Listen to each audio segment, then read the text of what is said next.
Welcome back, everyone. We're live now at we're live at Sports Corner at 124 with TSSR Game Time Live, presented by MDH.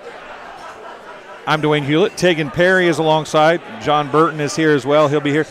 Kind of our normal TSSR Game Time Live crew, but a little different perspective tonight. We're talking about WIU football and WIU football alumni weekend, which is going on here at Sports Corner. You can probably hear it in the background, Tegan. There are tons of people here at Sports Corner tonight. Yeah, there are. And you said one of the people here today was the Packers Center, correct? Frank Winters, former Packers Center, is here. He's going to be on with us in just a few minutes, I believe. We saw the first half of the spring game out at Western, and offense took a little bit to get going, but once they got going, they looked pretty decent. Yeah, it looked really good. Their running back 45 was just breaking off tackles left and right, and it was a very much joy to watch. I wonder how he's going to do going into the season next year. Yeah, they had a nice touchdown pass at the end of the first half as well, about a 50 or 60-yard touchdown pass. So offense, as I said, finally getting things going there. It was 26-15. Defense was still winning, I think, or so, 26-22 when we left. But the way it works, weird deal. How does defense score points? They start with a certain number of points, and they move from there. And, Tegan, you're going to do a bunch of Macomb football with us. Seeing Western football is pretty cool, though, too, isn't it? Yeah, it really is. Just seeing a lot of these people that have ascended to the next level and being able to play at this type of level, it's really interesting to watch, because when you look at it from the standpoint of high school football, you get some of the, like the weird plays, but when you go into something like collegiate football, you get a lot more typical, this is how it works and this is how it goes.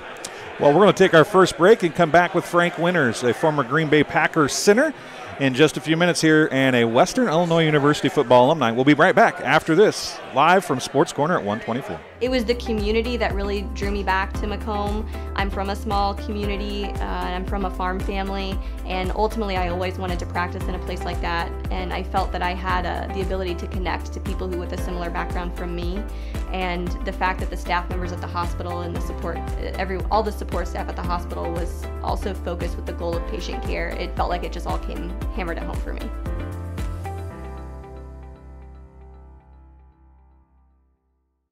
At Western Illinois University, Leathernecks don't just blend in. Our purple stands out. Our students are innovative, creative, and resilient. At WIU, there is limitless potential, with campuses in Macomb, the Quad Cities, and online. Visit wiu.edu/potential to become a Leatherneck and get an education that stands out.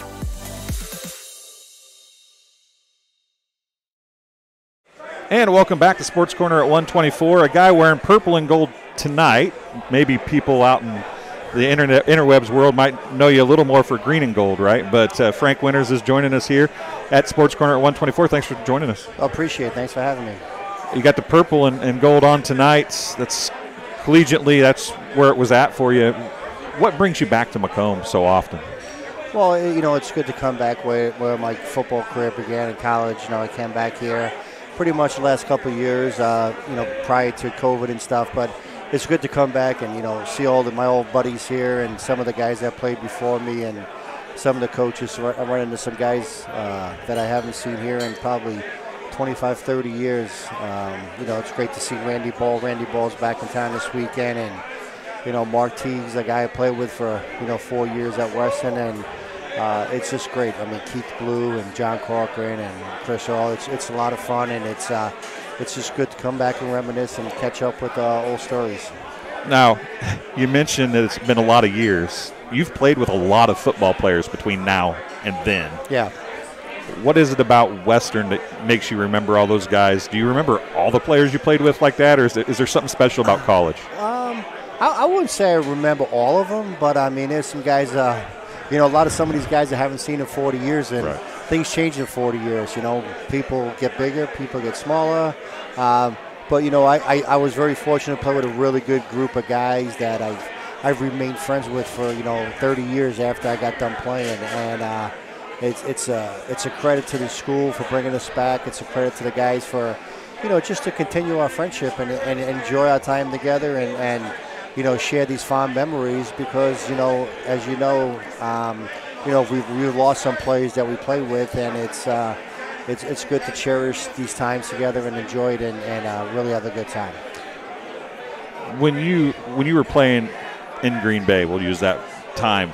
If you see all the time where NFL players are talking about their schools, their colleges they went to.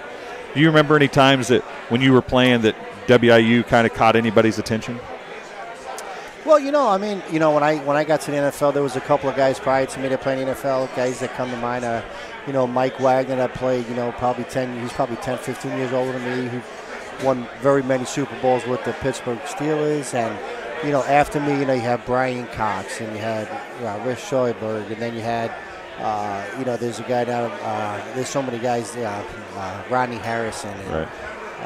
The guy that plays for the Chiefs now, as you get older, you kind of forget their names and stuff. But it's a great tradition. I had the opportunity to play with some of those guys, and it's awesome that I could come back here and enjoy with them and enjoy it with my friends. And we're here for a day or two, and then you go back to reality and get back to normal things in life.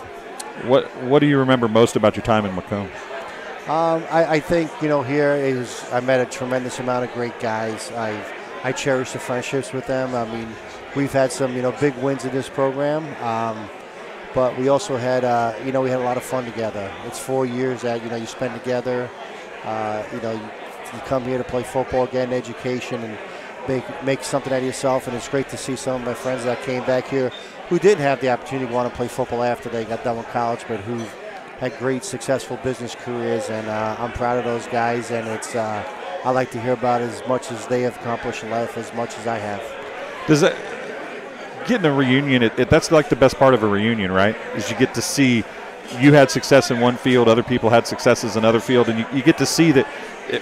Just because you met as football players, you didn't have to have success afterwards as a football player in the NFL or whatever else. You had so many other ways to have success, don't you? True. I mean, like these guys, when they were done, and they built great businesses. I've known guys here, guys I play with, they own their own businesses.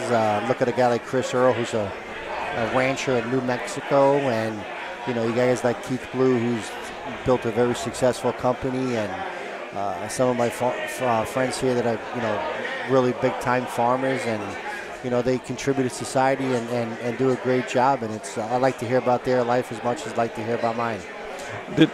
As you look back on your time at Western, did Western prepare you for the NFL? I mean, as you look that transition, you hear all the time that 1-2A football or whatever they call it now, it is smaller football or whatever.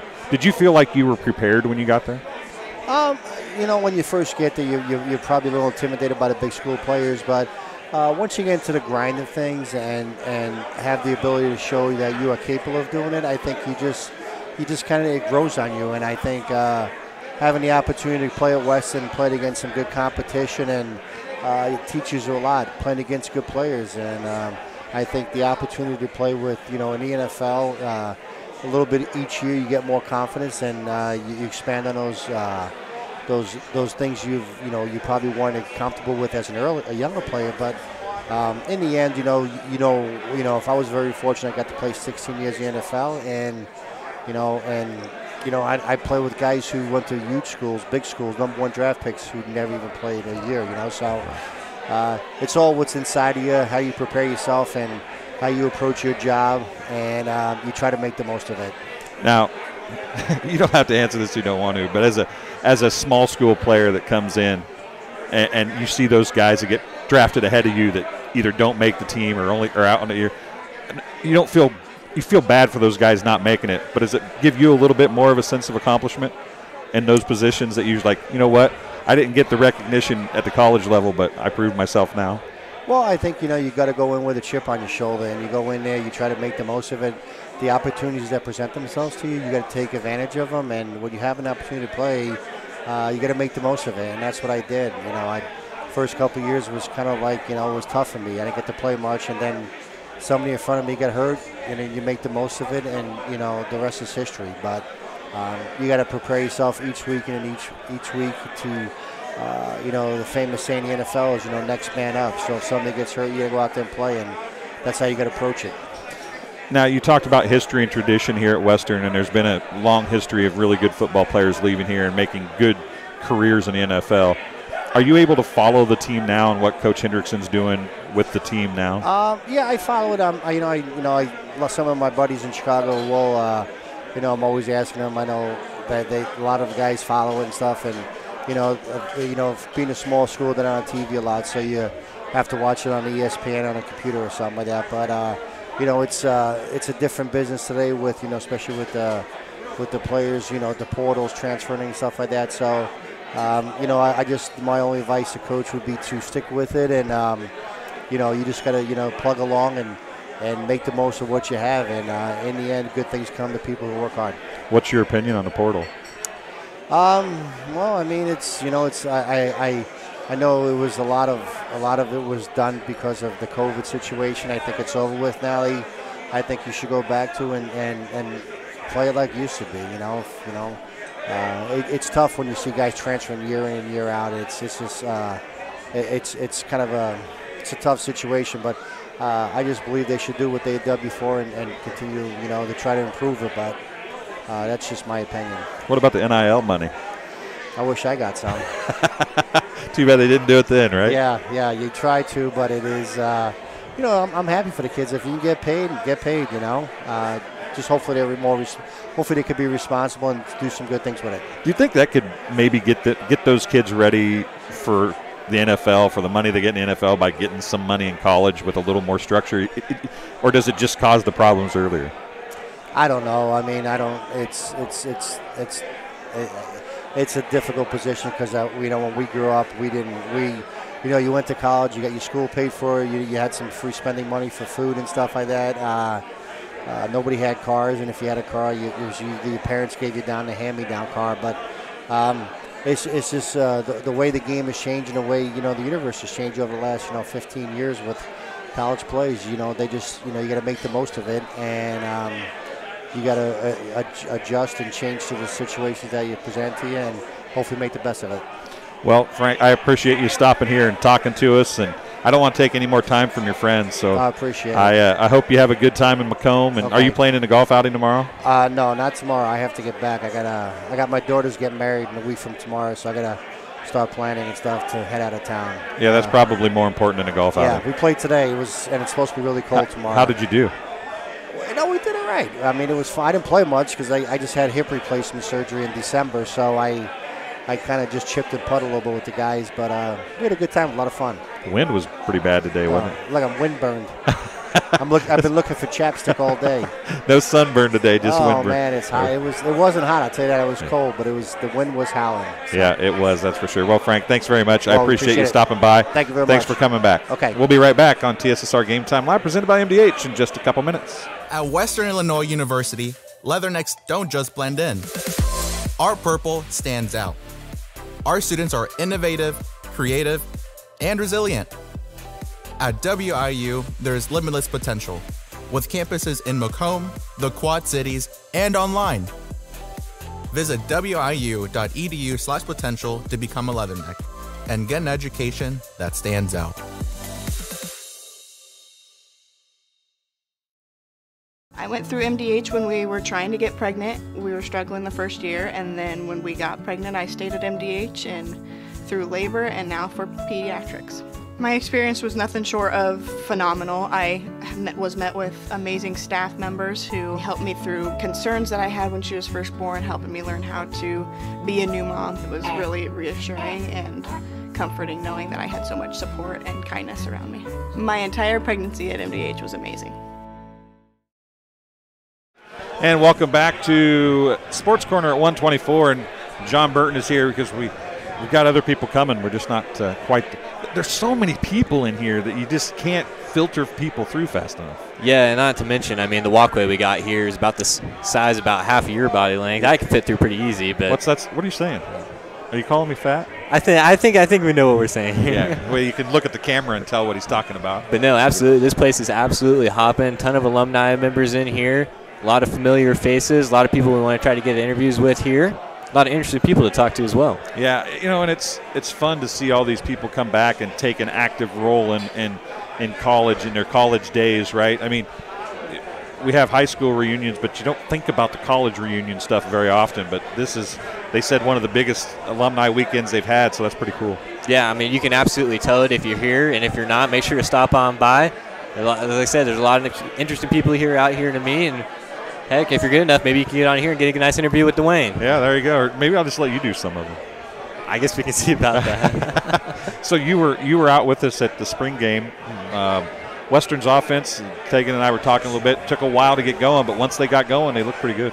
Yeah, absolutely. You know, they're just new pieces added to that Western team this year, of course, from last year after having a down year. And I really think that, you know, you're not going to find too many people that are going to say that it wasn't a down year last year, but definitely looks better in the spring game this year. Like, as you mentioned, the offense took about a quarter to get going, but after that, they rattled off touchdown after touchdown after touchdown. It looked pretty impressive out there. Yeah, I think that Myers Hendrickson's doing a great job bringing his kids in. You know, we talked to the defensive coordinator, Coach Drury, before, and our other broadcast before the spring game started, and they came in so late last year, and they played with the, you know, they became their kids, but they played with the kids that were here for the most part. They didn't recruit any kids to play their style necessarily, so they were playing kids that were brought in for the previous administration's style, you know, and while you take those kids, like Coach Drury said, and you those are my kids now, you don't necessarily you can't necessarily do everything you want to do because you haven't had enough time with those kids. Yeah, and that's such a big thing when it comes to football and really all sports is, you know, developing that core, developing that culture with the players that want to play your system, play your style. And really it's things like that can, you know, just having that, like I said, that culture, that cohesiveness, and the players understanding what their roles are. I mean, stuff like that is what wins you games. You know, we're talking about spring football here, but, man, there's all kinds of – this is a great time of year, really, for sports fans. The Stanley Cup playoffs have started. The NBA playoffs have started. Baseball's kind of getting a good roll in its second or third week now. And then you got the spring football game. You got the XFL. There's all kinds of sports going on right now. Yeah, absolutely. Like I said, I mean, we got one of the Stanley Cup playoff games. We got the Celtics and the Hawks on right now. My Timberwolves are playing later on tonight. Hopefully they'll be able to broadcast that game up there and watch them get beat again. But no, absolutely, it's a great time to be a sports fan, and like you said, there's just about everything going on right now. Well, this is a little different for us, what we normally do. We do a TSSR weekly podcast during the season, but dealing with Western's a little different than what we normally do. You've been pretty much around since the start of TSSR Game Time Live, doing stuff initially at West Prairie, and then you've branched out and done other stuff. This is kind of neat to do some different things, though, isn't it?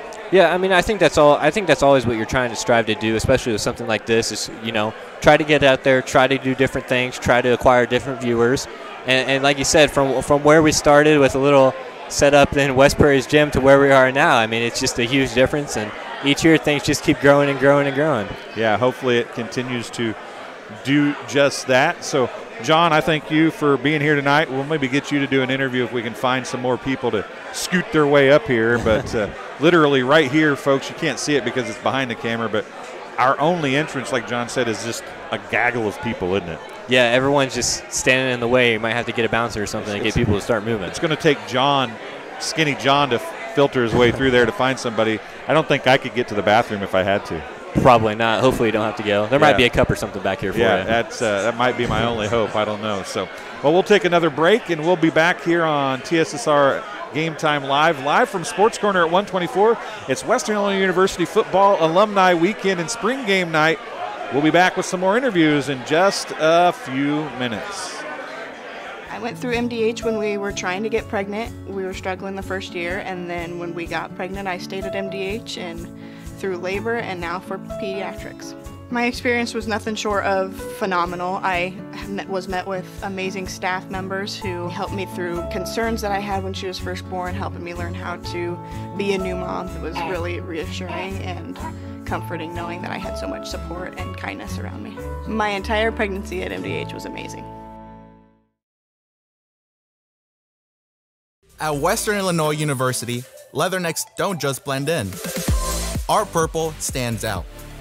Our students are innovative, creative, and resilient. At WIU, there is limitless potential, with campuses in Macomb, the Quad Cities, and online. Visit wiu.edu/potential to become a Leatherneck and get an education that stands out.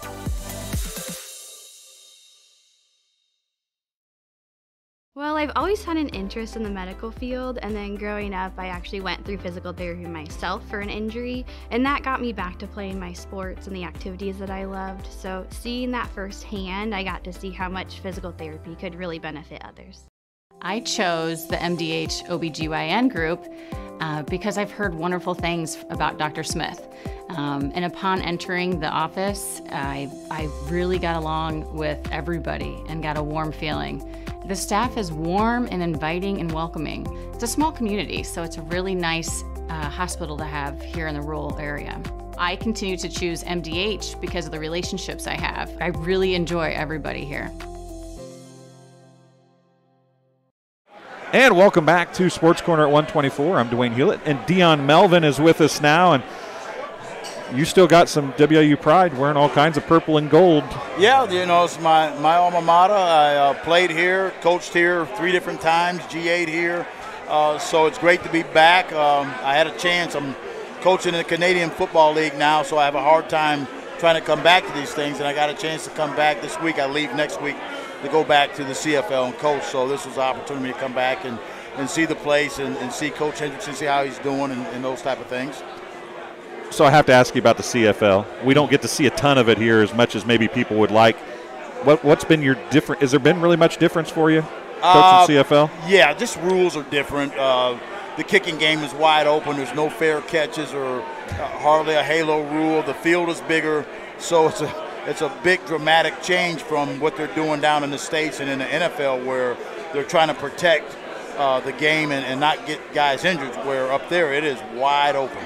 Now, it's 55 yards is the halfway point, right? Yes, sir. And then there's a 20-yard end zone, right? 20-yard end zone, so we get a lot of Americans that come up there, and they're used to playing the game down here, and we'll get into a practice, and we'll get some free agent guys, and they'll stop short thinking that they're in the back of the end zone, and the Canadian receivers are still going. It's a touchdown. You're like, right. Oh, you got to keep going, guy.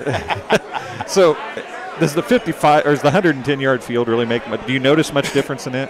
Well, I'll tell you what, the funny thing is my first year up there, I get up there and I'm walking the field, or telling me how big it is, and I'm walking and I get to a 50-yard line, and I'm like, okay, 50-yard line. And I keep walking. I was like, what is this other line sitting here, and it has a C in the middle? I was like, and then I walk and there's another 50. I was like, whoa. There's 250. How can you have 2 50-yard lines? And the guy says, hey, dum. The middle line is the center line. The field's longer. I'm like, oh, I got it. Do you like the 20-yard end zone? I think it's great.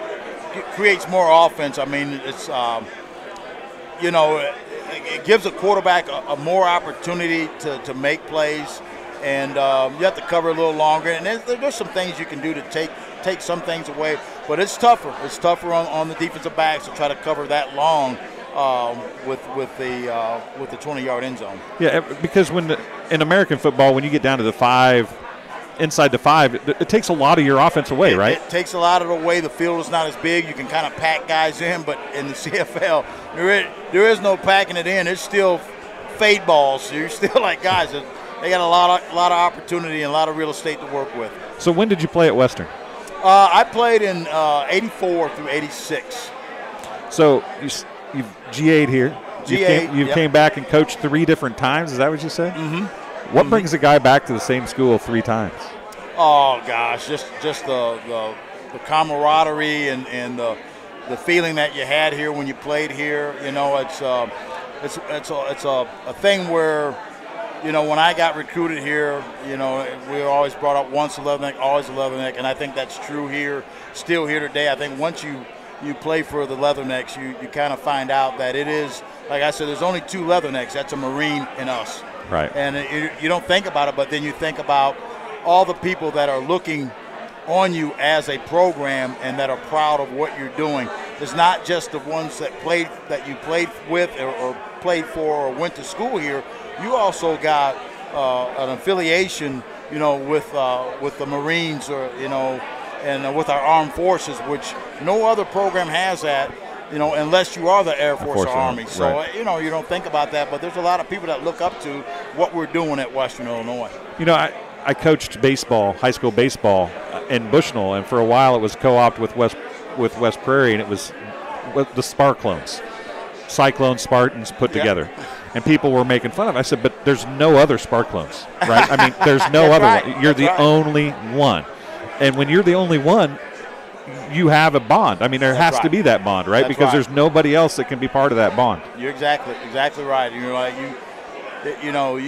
Even the good years and the bad years, the lean years, hey, you still have something to be proud of when you come to Western Illinois, and it's about the program, and it's about being a part of something that's different from other people. You talked about, trying to pay attention to what's going on. You've been back several times. Do you get, now that you're coaching in the CFL, do you get to see what Western is doing now, what Coach Hendrickson's doing or trying to do here at Western? Yeah, I came back for the spring last year. They were a little lean because they didn't have enough bodies because of the transformation of new coaches and then kids leaving and heading out. But at the same time, as looking at them, you're seeing them trying hard, trying to put in the work, and just knowing it was going to be a struggle the first year because just didn't have enough depth. But I've seen them today, like they got enough depth. I think they got a chance to do some things and surprise some people. And the thought process they have is coming into the season being able to do that. And I said, you always got a puncher's chance, and if you got a dream, live out your dream, you got a chance to do big things. So I think they believe, and as long as they believe in the staff and what he's doing, we'll be fine. It seemed like the offense was a little slow to get going, but once they got rolling, they looked like they kind of found their groove there in the second quarter. Yeah, looking at them, looked like the run game got a look going. That got them to be able to get their passing game, their play action game going, and they look good with what they were doing and what they were trying to get accomplished. Western, obviously a small school and a small community, but the history and the tradition here is really good of sending coaches like yourself, players to the NFL, players to whatever different levels of football. What is it about this little school that's been able to have that kind of a success, sending people to the next level for whatever, whether it be coaching or playing? Because I think when you come here, there's one thing, it's pride, and you don't have a whole lot. You got to believe in each other, and you got to work hard. And I think coming here as a coach, as a player in any sport here, in any coaching position here, you're going to have to earn your keep. You're going to have to work hard. And I think that being able to work hard and not having all the jewels and what everyone else has and all the flash, that it makes you appreciate coaching more, makes you appreciate what you have, and I think it develop you into being a better coach and a better player, and then it pushes you on to moving on to the next level or your next opportunity. I do a lot of stuff in racing as well, and people talk about small racetracks, and they talk about, well, they do this at the small racetrack, but if you can do something at a small school on a big level, it kind of means you're gaining more, right? I mean, they talk about Western doesn't have the best facilities. They don't have the whatever. It has to kind of put a chip on your shoulder, right? If we can do what you do with less, that means we're better than you. I think that does. I think a lot of players work with that, and they use that as a chip, and they should use that as a chip, when people look down on you.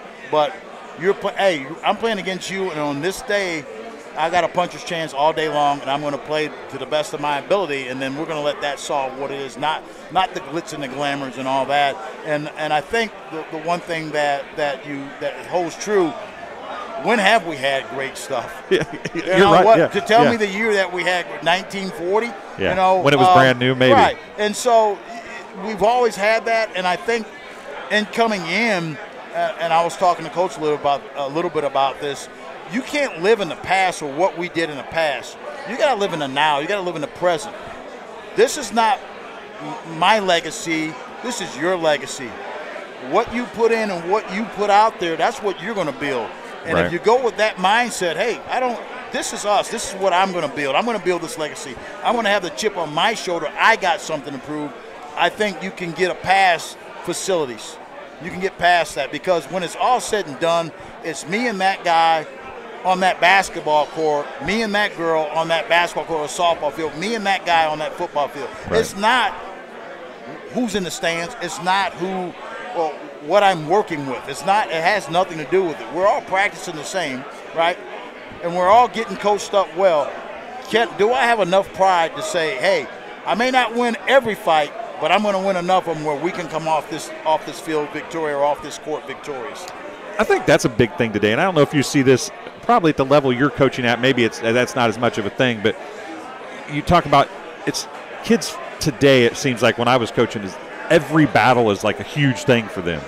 Whereas it's just like you said, you have to win the most battles. You don't have to win every battle. Exactly. You got to win the most battles. Exactly. And it seems like today a lot of kids focus on every battle as the war rather than a battle being part of the war. That's right. Right. And they take. You know, I was talking today. I was like, hey, you know what? You can't have fear in losing. You're going to lose some. Don't mean you got to lose them all, but you're going to lose some. But you got to be able to handle losing, right? And know how to move on to the next play. But if you've got that, I lost. All right, I got beat. He blocked me. And I keep that with me for the next 3 or 4 plays where you're going to get blocked again because that guy's going to keep coming at you, right? Right. So you got to have a short-term memory and keep moving on. And that's the thing. It's not about winning the battle, right? It's about winning the whole war. You gotta take one play at a time. And it's cliche. You always say that, but that's so true today now. You know, kids got to learn to take one play at a time and understand you're not going to win them all. You learn from failure, right? You learn from failure. You can't be scared to fail. Some kids don't want to try because hey, I don't want to lose. Right. Why are you out here? You never win if you don't try, right? You're never going to win. Never going to give yourself that opportunity to get that feeling if you don't try.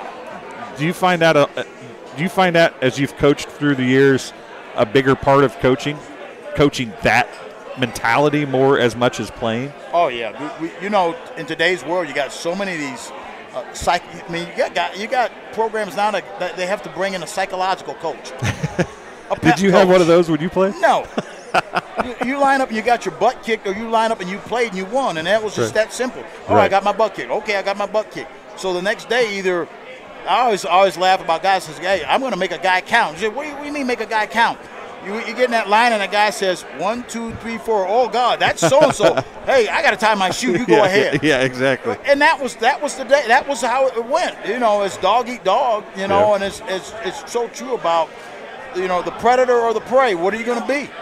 You know, and that's every day of competition. And kids, a lot of kids shy away from the competition part. They'd rather go against a guy they can beat, right? Or a guy that they know they can beat rather than a guy that's going to give them everything they got. I think you got a drink there. And they don't want to go after that guy, or they don't want to compete against. Well, you know, I'm in that line. No, you know, nothing against you, but I want that guy because he's supposed to be the best. Right. And you don't find a lot of that anymore. You know, you want guys that want to look good. Yeah, there's a whole lot of, you know, in every sport, I think, and racing's one of those things where they say, I want to race against better people, or I want to go against better people because I can't get better working against people that I'm better than. Exactly. I mean, where is your level of competition at, right? If I want to get to the best, how do you know if you're the best if you don't play against the best? Right. Right. Big fish, small pond kind of thing, right? Right. So I had a buddy that talked. We talked just the other day ago, and he was playing at an FCS school. He says, "Hey, we got to play against Georgia." I said, "Oh, okay. Well, guess what? That means you got a puncher's chance." Yeah. Right. I mean, yeah, we know it's a big deal. I mean, you're playing against a major power, but if I come in there with a lose, I've already lost. Then it's over with. Doesn't matter. But if I come in and say, hey, man, we can do this, we can do that, it may not work, but we're going to give it our best. We're going to at least take that puncher's chance. You never know. Well, I mean, how many teams go undefeated? Not very many. That's right.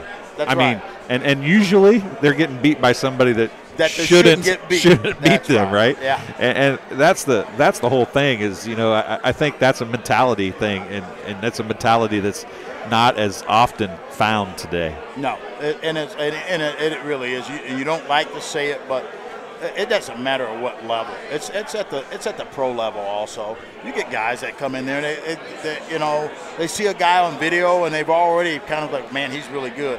Okay, aren't you good too? So you've coached at different levels, even CFL. Do you see a guy who comes in, oh, I'm the best, and gets knocked in the chops a few times, and suddenly he's not anything? Oh yeah. You see it all the time. All of a sudden they're turning things down, and they're not as good as they said they are, or they pretended to be, because all of a sudden this guy is really coming after him. Right. And we're like, and that's competition. I mean, and it's not always the most athletic person, right? Exactly. It's a guy that's fierce. Right. Right. I'm not the most athletic guy, but I'm going to play hard and I'm going to play physical. And that's the same thing I talk about at our level here at Western. It's not going to be about talent all the time. We may not have the best talent, but if you play hard and you play physical or play within your skill, you're always going to have a chance. The one thing I always remember here, we didn't have the best, and sometimes we didn't have the best athletes, but I always tell guys, yeah, guys, you know what? We may get beat, but we're going to beat you. Right. You're going to feel it tomorrow morning. You're going to feel it. Yeah. So you're going to know that you played in the game. Right. You may beat us, but you're going to get beat. You're going to be sore tomorrow, right. too. And that's the thing. I think with that kind of attitude, basketball, everything, yeah, you may win the game, but we're going to scare the heck out of you.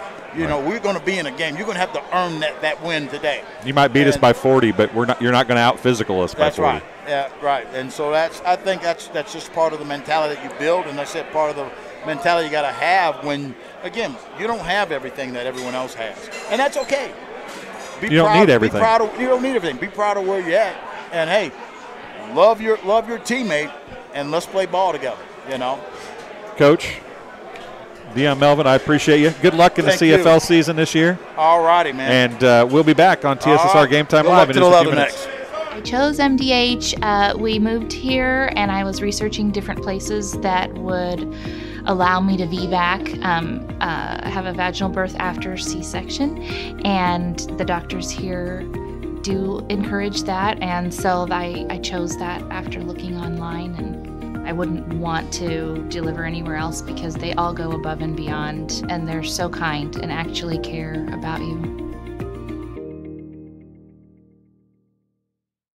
At Western Illinois University, Leathernecks don't just blend in. Our purple stands out. Our students are innovative, creative, and resilient. At WIU, there's limitless potential, with campuses in Macomb, the Quad Cities, and online. Visit wiu.edu/potential to become a Leatherneck and get an education that stands out.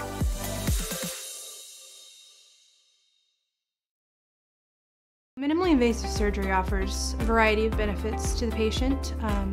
We're now able to offer patients a variety of operations with small incisions rather than big open incisions. The surgeries that we can do now, minimally invasive, include bariatrics, hernia repair, colorectal surgeries, faster recovery, smaller incisions, faster time back to work.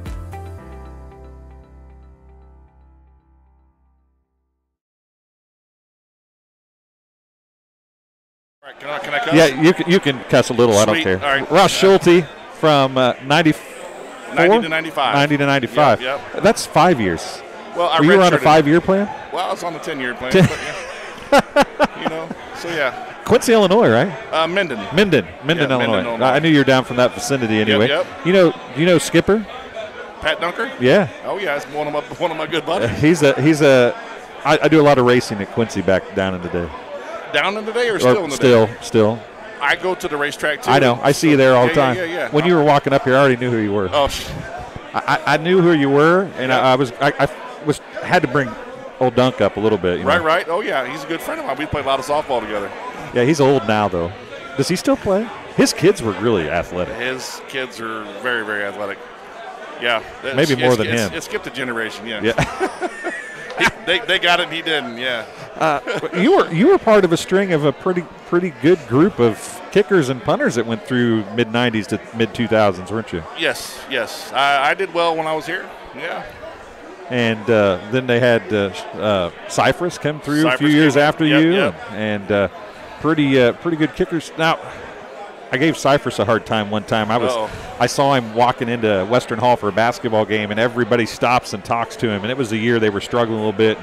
I looked at him and said, Cypress, you know what's wrong with this team? He's like, what's that? I said, the punter's the most popular player on the team. If you're on the field more than the quarterback, that's not a very good deal. That's not a good sign, no, is it? It's not. It's not a good sign. So, what brings you back this weekend? Well, like I said, I feel like I'm a townie, you know. So I'm local. I'm close. I love this school, man. I come back and do whatever I can, and I love Alumni Weekend. So when they first started having us come back and do this golf outing, I've been here the first year, and I've been here every year, and I'll be here every year I'm able to do it, you know. So you golfing tomorrow too? Unfortunately, my long snapper came back all the way from Chicago. First time I've seen him since we got out of college, and he's already pre-signed. So are you going to be awake? No, I'll be awake. That's not the problem. I didn't bring a pair of pants. I didn't bring no long sleeve shirts. We know they have a Walmart. Yeah, but I would rather sleep at 8:15 than get up at 8:15 and go to Walmart. I'd rather be cold all day than skip out on 15 minutes. You need of sleep. to tell him. Oh no. Shouldn't your long snap? I mean, he's only half my size though. Well, I mean, you should tell him he needs to run to Walmart and get you some pants. Oh no, no, he'd come back with something that wouldn't fit, and they wouldn't be long enough. He'd probably buy you girls' pants or something. He would, just on purpose, and they'd have flowers at the bell bottoms. Oh yeah, he'd take care of me. You'd be the talk of the course, though. Well, I would be, but yeah, he'd take care of me all right. I guarantee it. So what is it about Western that you like so much? So it was just the honesty. When I came here and I got recruited right out of high school, and I had opportunity to go to a bigger school and stuff. And Coach Ball was just incredible. You know, it was like an uncle that that never had type of thing. And then when I got here, we just all became family. It's a little different now. I understand. I don't know the whole portal situation and stuff and how all that works and stuff. And I volunteer coach at QU in Quincy now with the kickers and punters. And I still don't understand how the portal thing works. But, I mean, when I was here, we had loyalty.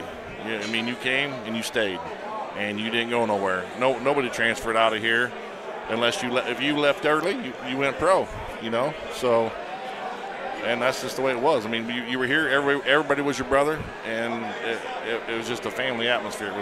It's incredible. That loyalty thing is not very solid anywhere in the country today, though. I don't feel like. And it's not just high school or college sports. Yeah, it's not even high school sports.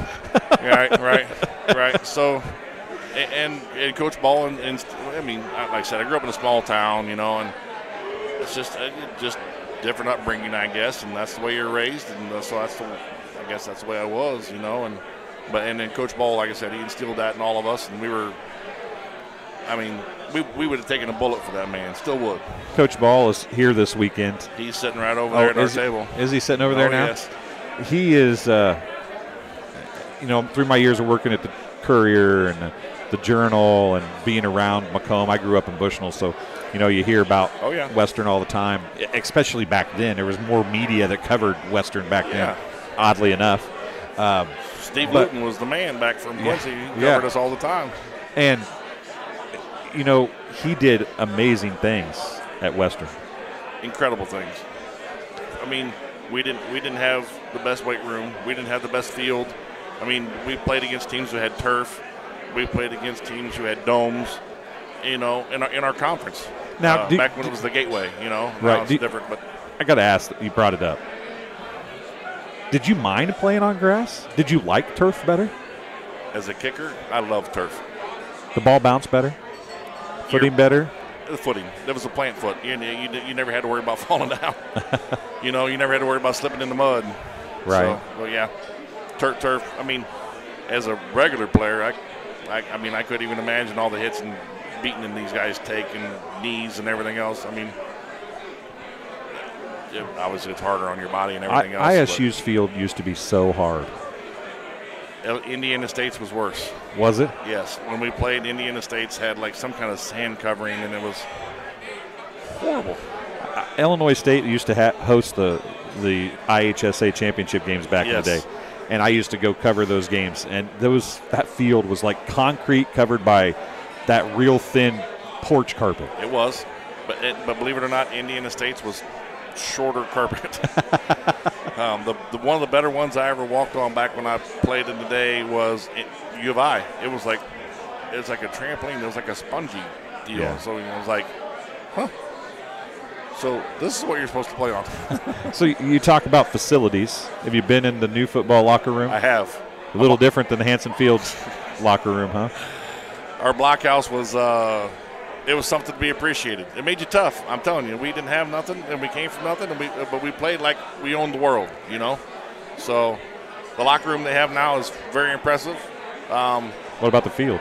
I made the mural, so I'm on the wall in the locker room, right next to Rodney Harrison on the wall. So You made the mural? I'm on there, buddy. I'm on there. You know, I've never been in the locker room, actually. Oh, you need to go check it out. They got leather couches. They got a flat screen TV and video games. Hell, they had cereal in there the other day. I was like, what the? Yeah. You didn't have cereal in the blockhouse? Nope. No flat screen. Of course, when we were back then, they didn't even have flat screen TVs. Right. Yeah, it would have been a 16-inch box screen hanging in the corner. Yeah, they were still tube TVs back then. Yeah, it's all about timing, I suppose. Right? Dial up internet back when I was in college. Ding, ding, ding, ding. Yeah. Yeah, exactly. You know, it's funny looking back, right? And the cool thing here, we talk about that as joking. You know, we had Dion Melvin from 84 to 86, I think he said. He was a coach here when I was here. And you're 90 to 95. And we have Frank Winters, who was here, you know, has talked to us. There's every generation almost here, right? Yeah. I mean, there's players that could be players' kids. Yes. So, exactly. So, at my table in particular, like Brian Spots, he played here from 72 to 77. I was born in 72. So, I mean, I could be their kid. Legitimately. Yeah, it's kind of crazy when you start looking at that, isn't it? Yeah. So, and to see them come back and hang out, and hey, they drink the same beer I drink. You know, we put our pants on the same way. Or your shorts in your case. Shorts in my case, yes. Shorts. Shorts. Are you really going to play in shorts tomorrow? Well, I didn't bring any pants, brother. You know, you're not that far away. I bet Dunk would get somebody to bring you some pants. No, because he'd probably try to bring me some skinny jeans or something. He'd put flowers on the back pockets. Oh, every one of them. Him and his brother both. Tony, he got flowers in his pockets too. Yeah, well. And as good as a racer as Tony was, you should have seen him play some softball. The man was awesome at second base. Was he? Oh yeah, I played pro softball for a couple years, and he was the best second baseman I ever played with. That's awesome. Yeah, those guys, I know both of them real well. They're good guys. So what do you hope to see out of Western? I mean, obviously you're close enough you can kind of keep track of what's going on. I don't know how much of the game you watched, if you watched any of it tonight. But I did. The offense looked like it kind of got rolling. Defense played pretty well to start, and they still didn't play real horrible. Looked like the secondary got burnt a couple times, but kind of to be expected, right? I just want these young men to know that at the end of the day, it's a game. Go out there and have fun. These guys are your brothers, and they're going to be your brothers for life. I didn't play with half of these guys in here, but these guys are all my brothers. And it's that Hagedorn there, speaking of late model dirt rack. I recognized him when I looked up here. He drives late model too, I think he retired this year, I don't know. Well, he did drive one. You notice you said he drove a late model. You didn't say he raced one. He drove one. Yeah, he packed the track. Yeah. No, I can't do that to him. He was a hell of a racer. Yeah, he was. But he's not here to. He can't argue. You can't argue. So right, yeah, he can't hear when I'm talking to him. So he might go back and listen and send us hate mail, but that'll be okay. I mean, I'd wait till next year to get it. You know. Well, Ross, I greatly appreciate you stepping up here and talking to us, and maybe we can get Coach Ball to come talk to us for a minute here before we're done. I will say some of the spots, and he's pretty aggressive, making you come over and talk to people. So we'll get him fired up and see if Coach will come talk to you. Okay, well I appreciate it. Tell the Dunkers I said hi if you see them. I will. Okay, I will. Maybe we'll see you at Quincy this year. Yes, sir. Are you going tomorrow? You're not going. Are you going Sunday? Probably not. I might go Tuesday to Burlington. Oh, for the high limit series? So Thad Trump is from Clark County. He's a big sprint car guy. So he was a senior my freshman year, and he talked about going over there. And I'm like, I got another buddy from Carthage wants to go up there. We race with the world. My micro sprint series races with the World of Outlaws in St. Louis on Friday night. Tri-City Speedway. Granite City? Yeah. I know that race track. You should come see my micro series. I'm telling you. And it's Friday. What more could you ask for? Right? Yeah. What more could you ask for? St. Louis on a Friday. And my wife is currently a travel nurse now, and she's in Carrollton. So I'm halfway there. There you go. We're on it. It sounds like the thing to do. Sounds like something's going to happen. Sounds like it. All right, Ross. Thank you very much. Appreciate you. We'll be back with, hey, no problem. We'll be back on TSSR Game Time Live in just a couple minutes. At Western Illinois University, Leathernecks don't just blend in. Our purple stands out. Our students are innovative, creative, and resilient. At WIU, there's limitless potential, with campuses in Macomb, the Quad Cities, and online. Visit wiu.edu/potential to become a Leatherneck and get an education that stands out.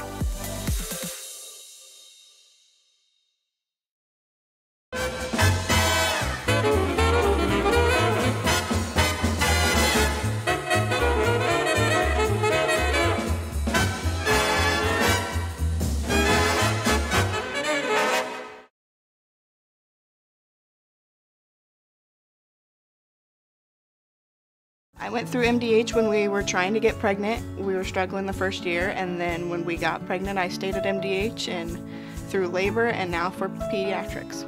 My experience was nothing short of phenomenal. I was met with amazing staff members who helped me through concerns that I had when she was first born, helping me learn how to be a new mom. It was really reassuring and comforting knowing that I had so much support and kindness around me. My entire pregnancy at MDH was amazing. It was the community that really drew me back to Macomb. I'm from a small community, and I'm from a farm family, and ultimately I always wanted to practice in a place like that, and I felt that I had the ability to connect to people who with a similar background from me, and the fact that the staff members at the hospital and the support, all the support staff at the hospital was also focused with the goal of patient care. It felt like it just all came hammered at home for me.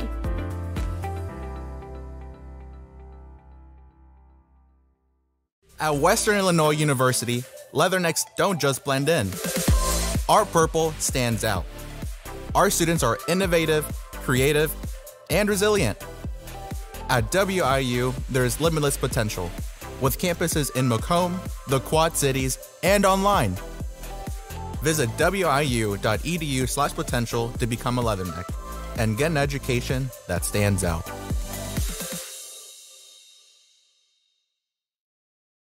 And welcome back to Sports Corner at 124. Dwayne Hulett and the one and only Coach Randy Ball. Coach, thanks for joining us. Oh, hey, great to be here. I tell you what, I've had a marvelous time this weekend. It means so much to me to come back and see my players that I had. And there's so many stories in the Naked City. And we've heard them all and rehashed them and hashed them again and talked about them one more time. So it's been a great time. You had a great run here, didn't you? Yes, sir, I did. I tell you what a unique town, what a unique group of people in this community. People ask me sometimes, they say, well, you know, what made you stay in Macomb, Illinois so long? And I said, well, you know, it's one of the best places I've ever lived. I raised my kids here in Macomb all the way from kindergarten all the way till they graduated from high school. And honest to God, that was the best thing that happened to me, was being able to be here so long. They got a great education. They met a lot of great people.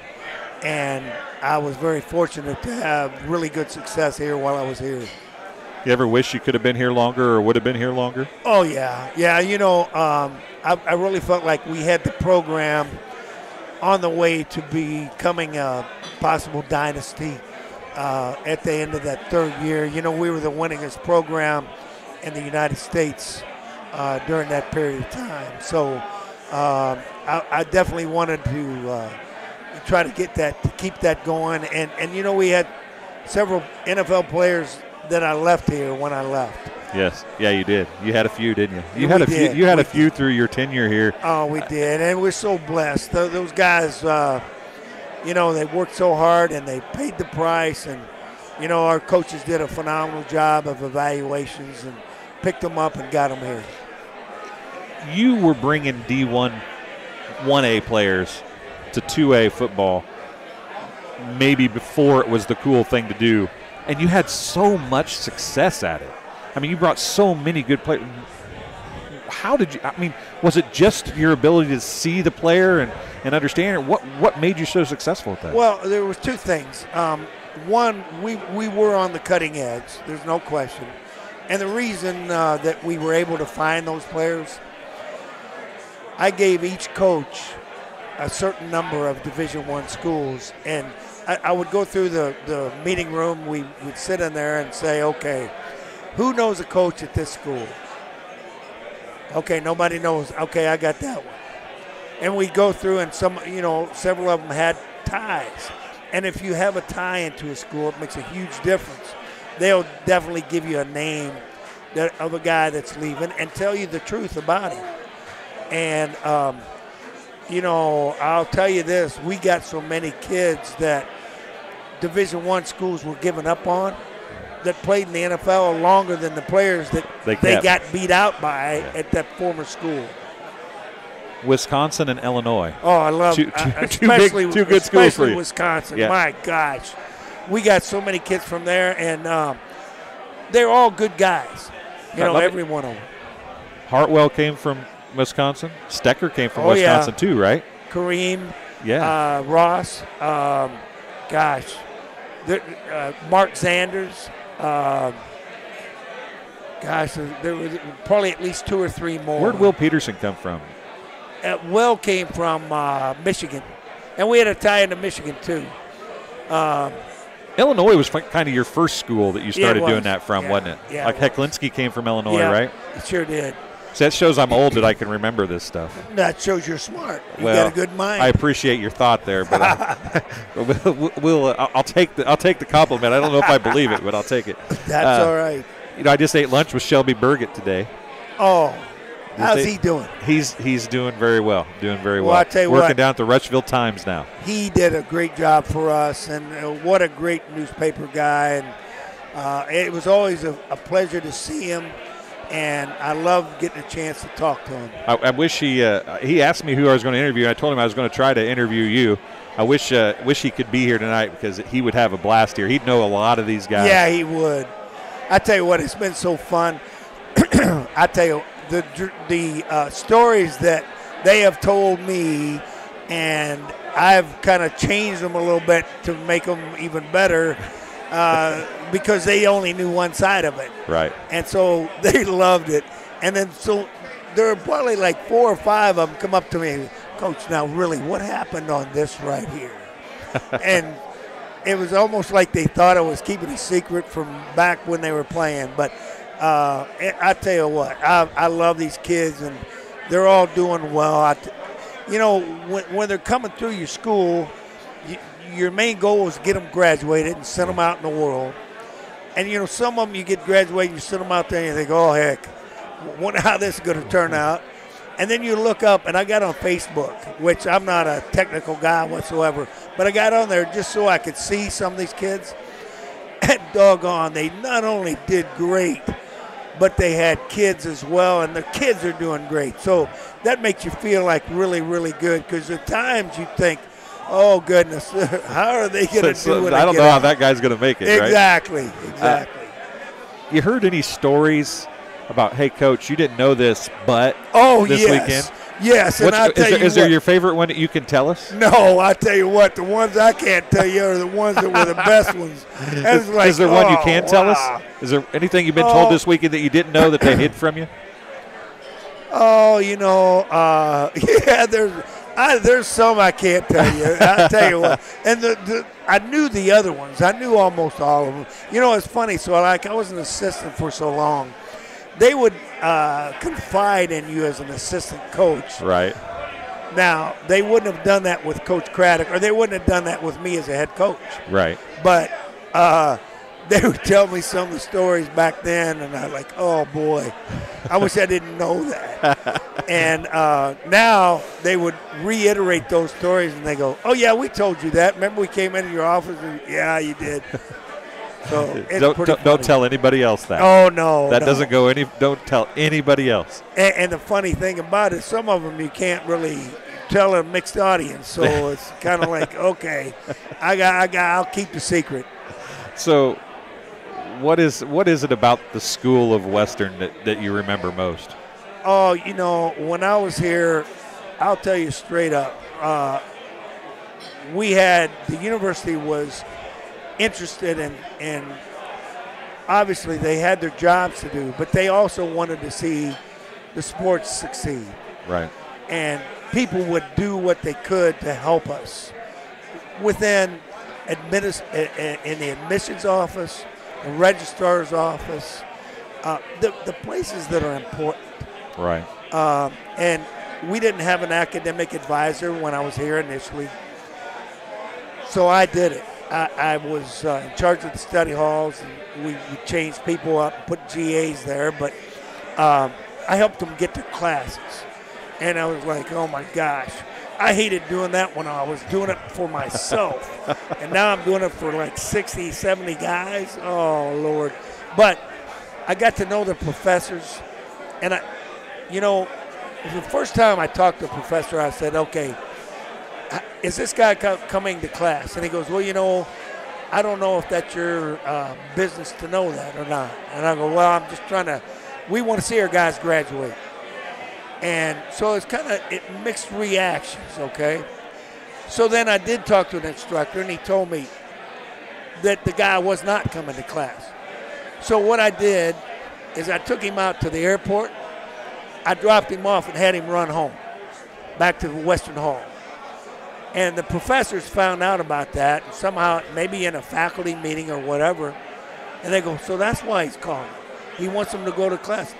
And so later on, I said, guys, my main goal, I want to see every kid graduate from here.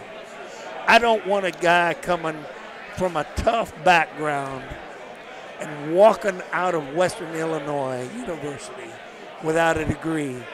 Otherwise, if that happens, he's going back to the tough background, and he can never help himself or his family.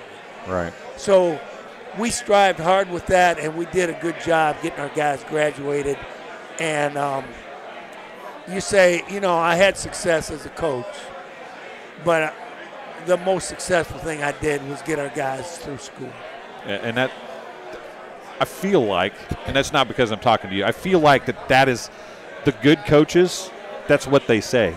It's yes, I have to win whatever sport I'm coaching, basketball, football. I have to win games, but I got to make the kids men and make the kids graduates. 100%. And that's the coaches that, excuse me, are in it for the right reason. And the right reason is to see those kids succeed. I'm sure you saw the locker room, the new locker room. I haven't. You have no, not? No. It's pretty nice, I hear. You wish you had that when you were here? Oh, that was the only reason I left. We had our locker room condemned in 1998. We couldn't find any place to lift. And I told them that I just needed that done. And they couldn't do it at that time. Then when I came back to play them the next year, that was done. So, but ultimately the bottom line that it got done. Right. To help the program. Right. You look back on your time, the games at Western, is there a game that you remember most? Oh, probably one of the, for me, well, several, but the one that probably sticks out for me, I'm so hoarse from talking to, I tell you what, I've talked since 7:30 this morning. But anyway, the one that sticks out for me is probably the first year we got in the playoffs. And the year before, my first year, we went 3-8. And Gil Peterson, our athletic director, called me in. He goes, hey, I didn't hire you to go 3-8. And I said, well, you know what? I didn't come here to go 3-8. If I go 3-8 again, you don't have to fire me. I'm quitting. And I walked out of that room, and I thought, oh, my God, what have I done? And, fortunately that year we got in the playoffs. And so he was on the selection committee. And he came to me and he goes, hey, listen, do you want in the playoffs? I go, heavens, yes, we do. And he goes, well, what if you were going to play the Green Bay Packers? I said, bring the damn Packers on. He goes, okay, you're going to get in. Next day I found out we were playing Marshall. I said, hell, we'd rather play the Packers. But anyway, we go to the game and we're down 10-0. And he was on the sidelines. He left and went upstairs, and I thought, oh, boy, he don't think we're going to come back. Well, we came back and tied the game up 13-13, went into overtime, lost by a field goal. They were the number one team in America, and they won the championship. So, I felt like we've turned the corner, but now we got to continue to do it every year. I lose track of the years when everything was. Obviously, we all do. Frank Spraggins, yes, returned the blocked field goal of PAT to beat you and I. Yes. You know what? I tell you what. Funny you say that. I had those videos, and I watched them about 3 months ago. I got jacked up just like I was then. It was as good as it gets. And were you still coaching when Stecker and you guys went to Youngstown? Yep. And you beat Youngstown at Youngstown. Yeah. I flew out there with you guys then. Oh, wow. It's been so long I couldn't remember. I was sure you were coaching. But yeah. And you guys won the championship that year by a coin flip, right? Yeah. Yeah. And I tell you what, the year before, Tressel had come here, and he was a great coach. And but just like this is a good example why we won. Fred Adair did our field. Hard-working son of a gun. And he would come and see me. He said, Coach, you want the field short or long? Well, Youngstown's a turf team. I said, as long as you can get it.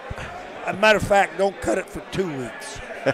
So I'll never forget, Coach Tressel came in, and he goes, gosh, Coach, I saw your video in the first game, and it looked like your field was really short.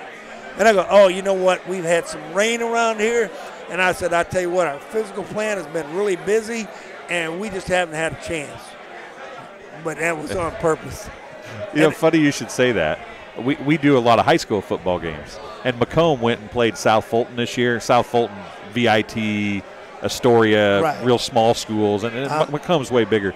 The grass at South Fulton was so long you couldn't see the shoes on the kids. I mean, they did the exact same thing you're talking about. I tell you what, some people call it cheating, I call it gamesmanship. That's right? It's like painting your locker room pink, right? Exactly your locker room pink. Yep. Yeah, I mean, that's how it is. Yeah, I remember that flight back from Youngstown State was an awesome flight back. Yeah.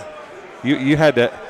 And I look back, Hartwell and Stecker were both on that team, right? Yep. And then Cyron Brown came from Illinois, right? I mean, all these kids that came, like you said, that just were cast out for one reason or another, and you made them into – all those players became NFL players. They did.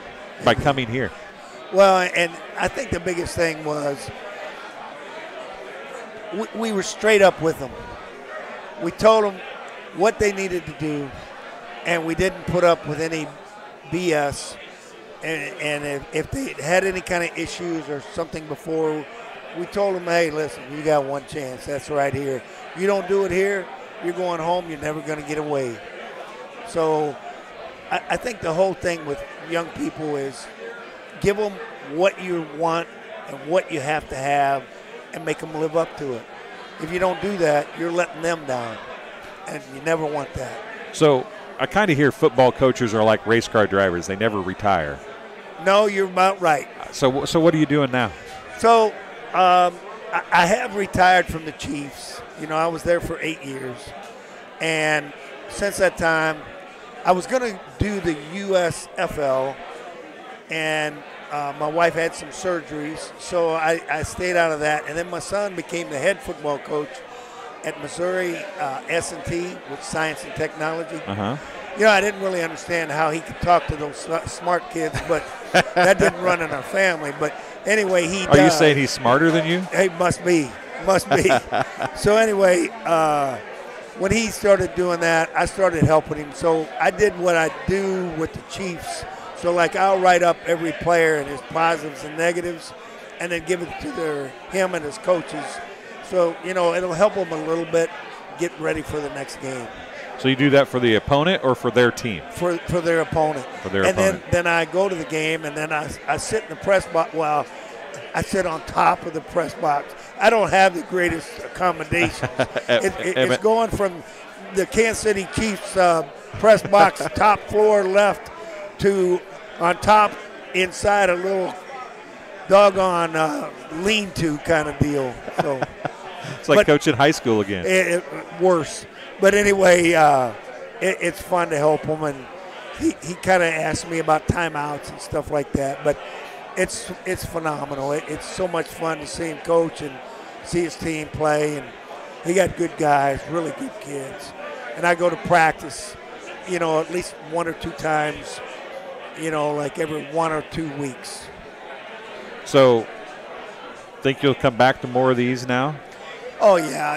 I'll definitely try to get back. I wanted to come, when I was in the UFL, and, it's right during this season. Right. And then when I got to the Chiefs, it was always scouting, and like we have the draft next week. Right. And it was right before the draft. And, you can't hardly say, hey, listen, I won't be there for the last week of the draft. I'm going to go up to Western. I'm going to miss draft prep so I can go to a couple days of golf, right? No doubt. So as you look back and you're seeing a bunch of kids you haven't talked to, your former players, the players that you talk to on a regular basis, I'm sure there's some. Yeah, there are. Are they the really successful ones, or are they the players that maybe people wouldn't remember but meant a lot to you, or are they some of both? It's funny you say that. It's like I'm not going to embarrass him by saying his name, but there was a quarterback that didn't play much, and he came up to me and he goes, hey, Coach, you remember me? And I go, yeah, Joe. And he goes, I didn't think you remember me. Well, you know what? To be a coach, every kid counts. Every kid means something. Yeah. And I love all those kids. And for the fact to see them come back and doing well, I mean, shoot. You want during the time when you're coaching, you treat them all the same. And honest to gosh, you do. In regards to, requiring certain things of them. But obviously, I like Frank Winters. I was around Frank a lot as a player because I coached him. Right. And then after he left, he kept in touch. So I've always kept a close relationship with him. Same with Stecker and some of those kids. But the other kids, like I had a kid named Tommy Veal that's not back here. That Tommy never played hardly any. But he was the toughest doggone guy on our team. Every day he'd come out there and work hard, put the time in. And when we could play him in a game, it was like Joe Montana was coming in the game for our players. Right. Because they knew how important it was. He was your Rudy. He was. And I just loved it when he got to go in. And anytime I could, I'd get him in there. Well, Coach, I appreciate you coming and talking to us. It's awesome to have you here this weekend. It's good to see you. I haven't seen you since you left, I don't think. No. Although I did come down to Missouri. What is it now? Missouri State now? Okay. It's Missouri State now. Yes, sir. It was Southwest Missouri State, it right? It was. When you were coaching down there, I think I came down there when Western came down one time. And I saw you in a press conference then, but I think that's the last time I've seen you. So it's been a long time. It has been. I tell you what, as you get older, there's a lot of long times. Yes, there is. We do high school sports. These two guys help me with high school sports, and we broadcast all kinds of stuff. And we've been doing it going on 3 years, and you do so many that you just kind of forget how long it's been. Oh, I know. So I can't imagine as many years as you've been coaching football and as many kids as you've coached. What it's like saying, how long ago was that? Oh, buddy, I know. I can't remember the dates they were there, in time, but I can remember their names and where they're from. I loved going to the homes to recruit and get to know their families, and then you can really tell about a kid. What he's going to be made of. Right. Well, Coach, I appreciate it greatly. Hey, buddy, it's good seeing you. Appreciate you. And I wish Shelby was here. It'd be awesome to I know. See Shelby up here with all these guys. But, we'll take another break, and we'll be back on TSSR Game Time Live. Randy Ball, thanks a lot. Thanks. We'll be right back after this. At Western Illinois University, Leathernecks don't just blend in. Our purple stands out. Our students are innovative, creative, and resilient. At WIU, there's limitless potential, with campuses in Macomb, the Quad Cities, and online. Visit wiu.edu/potential to become a Leatherneck and get an education that stands out. I chose MDH. We moved here and I was researching different places that would allow me to VBAC, have a vaginal birth after C-section, and the doctors here do encourage that, and so I chose that after looking online, and I wouldn't want to deliver anywhere else because they all go above and beyond, and they're so kind and actually care about you. When my parents told me they'd be using Adam's Experts, I felt a bit replaced. I mean, they always called me to remove their viruses or get their printer connected to Wi-Fi. He even set up their new Roku. How do I adopt a new son? But then he taught me a few things. And now, we're like tech brothers. Adam's Experts. Repair, maintenance, and setup for all your home technology needs. The industry-first 2-in-1 removable agitator from Whirlpool gives you 2 ways to wash. Jeans, in. Sweaters, out. Towels, in. Comforters, out. You decide. Whirlpool. At Western Illinois University, Leathernecks don't just blend in. Our purple stands out. Our students are innovative, creative, and resilient. At WIU, there's limitless potential, with campuses in Macomb, the Quad Cities, and online. Visit wiu.edu/potential to become a Leatherneck and get an education that stands out.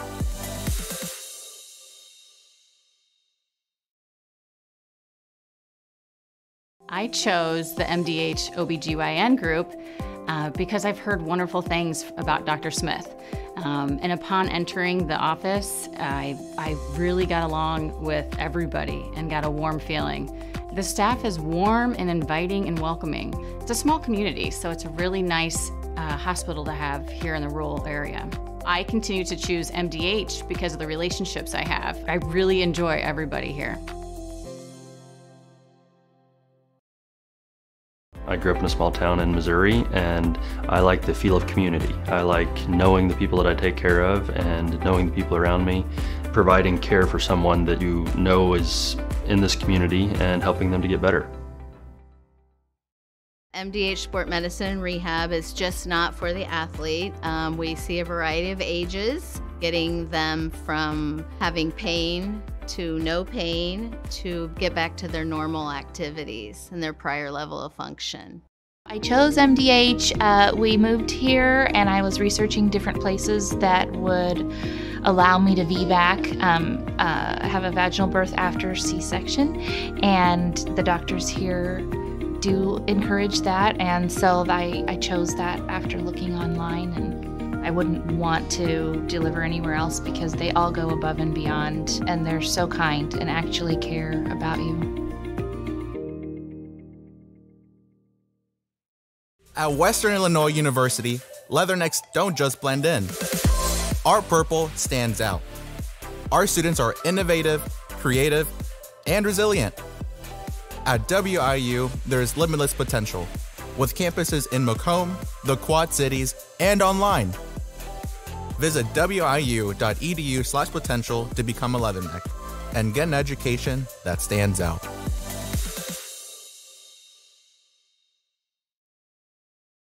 MTC Communications is building a high-speed fiber network in our community, and we're putting priority on the areas with the greatest interest.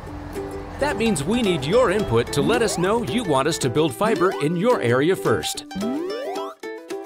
Experience the speed and convenience of fiber internet by visiting our special website and registering.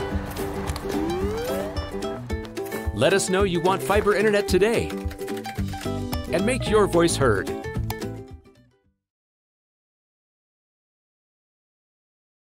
When my parents told me they'd be using Adam's Experts, I felt a bit replaced.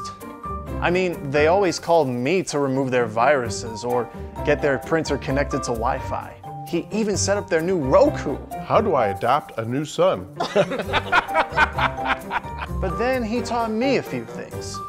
And now, we're like tech brothers. Adams Experts, repair, maintenance, and setup for all your home technology needs.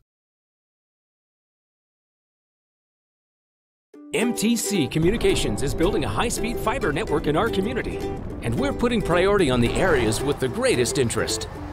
That means we need your input to let us know you want us to build fiber in your area first. Experience the speed and convenience of fiber internet by visiting our special website and registering. Let us know you want fiber internet today, and make your voice heard. And welcome back to Sports Corner at 124. Dwayne Hulett and Nate Blanks, a Leatherneck 85 and 86. Go Necks, baby. Go Necks, that's right. A whole lot of people yelling Go Necks in this place tonight, aren't they? That's right, that's right. So what brings you back to Macomb besides being an alumni? What is it that made you want to come back? Well, you know, these are my brothers here. And, you know, I live in Nashville, Tennessee, and you know, don't get to get back up here much often. And just wanted to get back up here and show my Leatherneck spirit and see some buddies and guys I haven't seen. And Brett Grimshaw just kind of was with him the last hour or so. Hadn't seen Brett, and I think it's been 30-plus years. So reunions are fun, aren't they? Oh, absolutely, absolutely. So what'd you do? What'd you play at Western? I was a wide receiver. Was here 85, 86. And, you know, would have liked to have done a few little more things and leave my mark a little bit better, but everything worked out. Everything worked out. So where were you from? Where'd you come from to get to Macomb? You're in Nashville now. Is that where you came from? I live in Nashville now. Went to high school at Omaha Central. In Omaha, Nebraska? Correct. Okay. Then from there, I went to Ellsworth Community College in Iowa Falls, Iowa. Mm-hmm. And Coach Bill Wilt. I don't think Bill Wilt's around here tonight, but Coach Wilt recruited me and got me down here to Western. Well, do you ever regret being a Leatherneck? Absolutely not. I mean, look at this, man. I mean, you know, I mean, this is awesome, man. You hear people talk about the blockhouse back in the day, and right? The field wasn't the best, and right. and whatever here back in the day, right?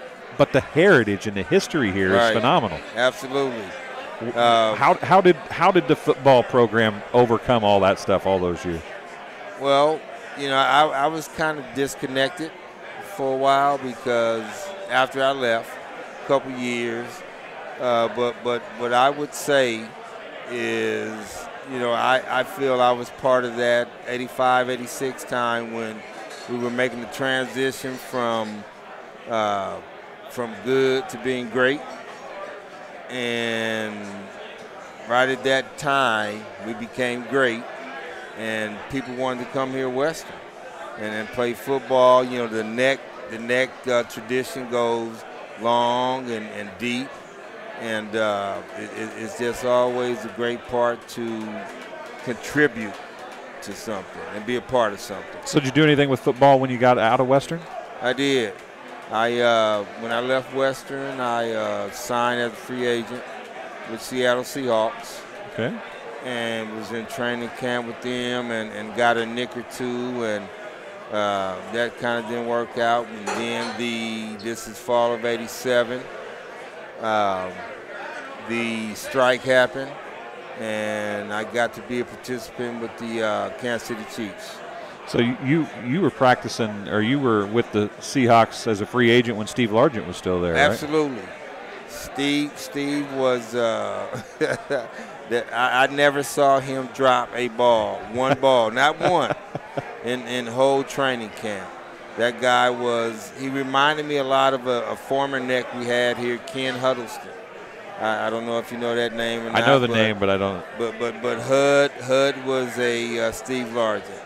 And then Steve was that guy that he wasn't fast, he wasn't quick, but he always had the DBs, defensive backs, out of position. And if the ball was within, you know, his arm's reach, it was a completion. He was a route runner and a catcher, Absolutely, right? Definitely. Some guys use their speed, quickness, and whatever, and he used his his mental gifts, right? Yeah, absolutely. And, you know, you got a lot of guys that, you know, have the speed, but they don't realize, you know, that they may not be reading the coverage correctly. Right. So they may be in a zone, and this guy with all his speed is just trying to beat a guy, and he's running right into the next guy where he should be just settling down. Right. So, yeah, absolutely. I think that's something receivers, I think people lose if you don't really understand football. You lose the fact that receivers don't just run routes, right? I mean, and it's sometimes it's dictated upon the coverage. You have to be able to read the defense, right? Absolutely, absolutely. And how hard is that to learn to sit when you want to run or run when you expected to sit? It can be very difficult for a young person, but as you see those things more and more and more, you kind of become accustomed to them and understand when to run, when to settle down. You know, and you know, especially now with these defenses they have nowadays, you know, these guys they disguise very well. So you may have a look, and that's another thing is, you know, you come to the line of scrimmage, you know, there, you know, play XYZ may be called, but depending upon the defense, it may be 3-4 variations or alternate plays that you may be able or may have to run. And, you know, if you're not on that and don't understand the game, you're probably going to run the wrong pattern, and, you know, coach's going to be in your butt. You're not going to be in the game very long.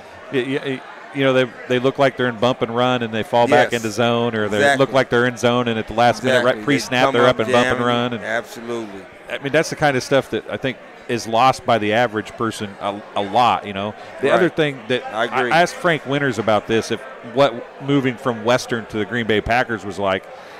You did it 4 times, really. You went high school to junior college to Division I 2A, and Division I 2A to the pros. Were those steps, did it make it easier, or was each step different and hard just because of the progression? I think that the first transition from high school to junior college, you know, I played at Omaha Central, which is a legendary high school, and at least, you know, in Omaha area. We put out a lot of great players there, and the transition from Omaha Central to Ellsworth was, I don't think that was a big transition for me, but the biggest transition I feel came from Western to the pros is just the speed of the game. You know, I was always able. The first thing I remember is when I was in Kansas City. When, you know, any other time, high school, junior college, Western, I ran a 4.2, 4.3. I could outrun most folks. And I remember being in Kansas City, running a reverse, and a freaking defensive end. A defensive end grabbed the back of my shirt and, like, pulled me down. And I'm like, oh, my gosh, this is a different world here. So the speed of the game. And, you know, the defensive backs are like cats. You know, you think of a cat, you know, you drop a cat. They always land on their feet. They land on their feet. And these guys, you get them out of position for like a nanosecond. The next second, they're right back on your butt. Right. The ball's got to get there at the right time. Ball's got to get there quick. Yeah. Right now. So what's your best memory of being at Western? These guys here. I mean, the locker room, the smell, you know, the blockhouse back in the day. Right. And, you know, just being around these guys and, oh, gosh. I had so many great memories, but the best one was being in that blockhouse. The air conditioning was great in the blockhouse, right? Oh, gosh. Air conditioning was, we had to run real fast to cool off. The windows were open if you were lucky, the window or was something. open. What do they call it? The 460, I think. Yeah. The 460. Four windows down and drive 60 miles an hour. Yeah,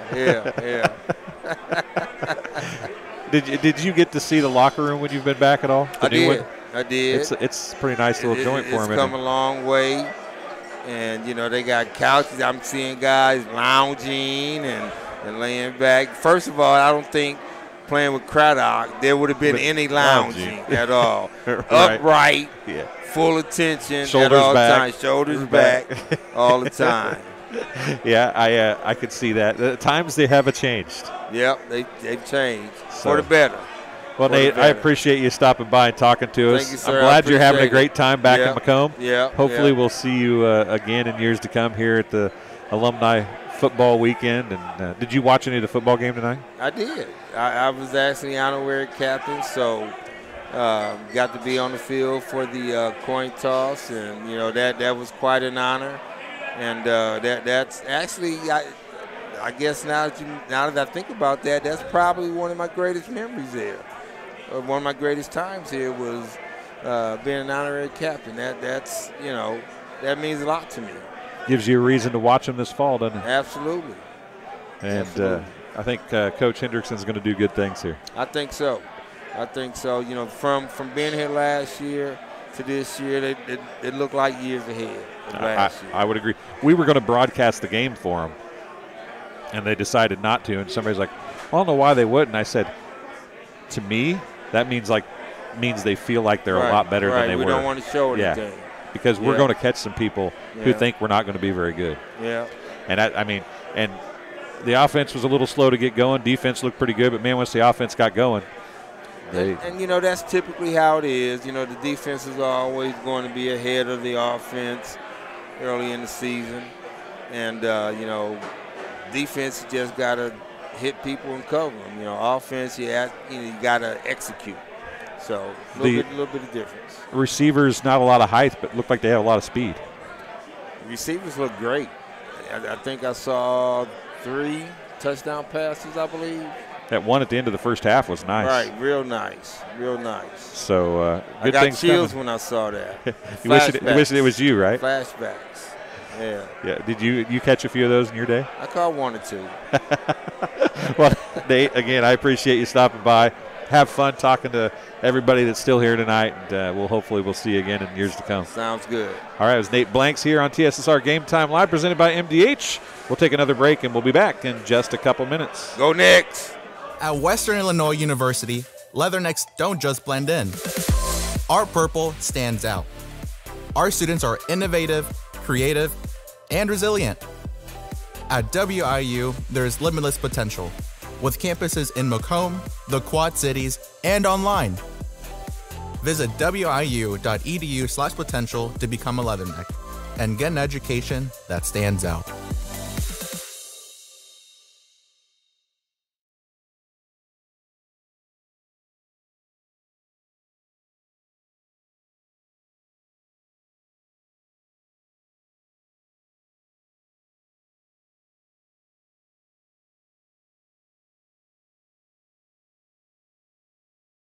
I went through MDH when we were trying to get pregnant. We were struggling the first year, and then when we got pregnant, I stayed at MDH and through labor and now for pediatrics.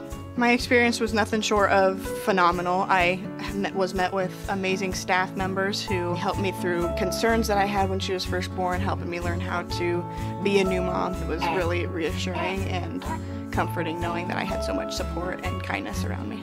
My entire pregnancy at MDH was amazing. At Western Illinois University, Leathernecks don't just blend in. Our purple stands out. Our students are innovative, creative, and resilient. At WIU, there is limitless potential, with campuses in Macomb, the Quad Cities, and online. Visit wiu.edu/potential to become a Leatherneck and get an education that stands out. And welcome back to TSSR Game Time Live. I'm Taken Perry, changing it up a little bit. This time I'm here with Anthony Weston, or as I will always call him, Coach Weston. Alumni Days been pretty impactful so far, and for you, being a WIU alumni, what's really stand out to you so far? Well, the WIU alumni, yeah, absolutely. Proud to be a Leatherneck, have my degree from there, so it's given me my career. So we love the university for those reasons, but West Illinois University is a huge part of my family. My father coached here in the early mid-'70s, was the head football coach. I have 3 brothers that played at Western and had a lot of success. I actually went to 3 practices. Actually, you guys had interviewed Schulte earlier. Was the punter. We were in a weightlifting class together and asked me to long snap to him. And then Randy Ball, who's friends with my dad, he told Randy, Coach Ball, and so they said, hey, why don't you come out and come to practice? And on that 3rd day, they brought out the big D lineman. And I said, I'm gonna play guitar. Yeah, just long snapping is not easy as people think, especially from experience in practice as well. When I've asked, hey, Coach, can I go and long snap? And you look me dead in the eye every time and say, no. No, you can't do that. But, yeah, it's very interesting just to see how many people came back just today. We saw Frank Winters here today, Dion. It's just, Coach Melvin. It's been really exciting, to say the very least, that there's still the heart of Macomb coming back every year and just, reminiscing of the old days and just having a good time. Because that's what these days are about, Well, yeah, so these Tony Cozy across from us, Tommy Henderson around here, these are guys that played for Dad back in the early 70s that was a couple years ago. And they come back, and they come back, and Steve Miquez was quarterback for Dad, and, came from California, to be here for this. And Western Illinois football, Western Illinois University is a huge part of these guys' life, and to get together and have all these guys. And the great thing is it's not just these guys hanging in their cliques from their teams. All the generations of Leatherneck football get together, and they've got that common thread that brings them together, and then to put it in real world application, they make connections, they network, and then it's Leathernecks across the country. And but these moments, yeah, and for Dad, these were really special. When his guys would come back to town, and that's a lot of what I think about with Dad is having his Leathernecks around him. Yeah, it's really nice to see everyone, even from the youngest of generations to some of the older generations, just being here and not even knowing each other, just being that Leatherneck pride just going throughout everyone right now. It's just very, very emotional, to say the least. Sure, absolutely. And my oldest brother played here, and he's a very stoic person, my brother Kurt. And he said the handshake that they did tonight with the veteran Leatherneck, should we say, right. And then the current Leatherneck players meeting on the field, shaking hands. He said that was a really cool moment because that was emotional. That got to me. So that's a great thing that they do here. You did go and see the game today, correct? Mm-hmm. Correct, yeah. What is anything that you've noticed during that game that would really inspire you to be like, you know what, this next generation of Leatherneck football players are really going to be something different and exact change? Because I was talking with Dwayne Hulett earlier today, and he's like, I feel like they have a real nice group of kids coming out, sure, and they're going to do a real good job. I said earlier, I think running back number 45, he did amazing when it came to the spring game, but who was anyone that you saw that was really standing out for Yeah, you? he's a load. They had some size. Which is great. We lacked that last year. But I tell you, these spring games, as far as those things, as far as the takeaways, as far as performance, you're not going to get those sorts of things. It is a practice. It's competitive. They want to show out, obviously. But it's a practice. They're playing against each other. What you look for are those things at the margins. You look for how do they play together. You look at them on the sidelines, and boy, that was as lively as a sideline as I've seen in a few years. So they're there together. They're for each other. You could really see the guys getting after it and really being in each other's ear. I really liked that they were rallying to the football really well. There was at the end of the first half, there was the long, little skinny post that they hit down the field. But other than that, man, the defense had a real nice night. You got to look at these battles and see who's going to emerge. There's a lot of options at the quarterback position.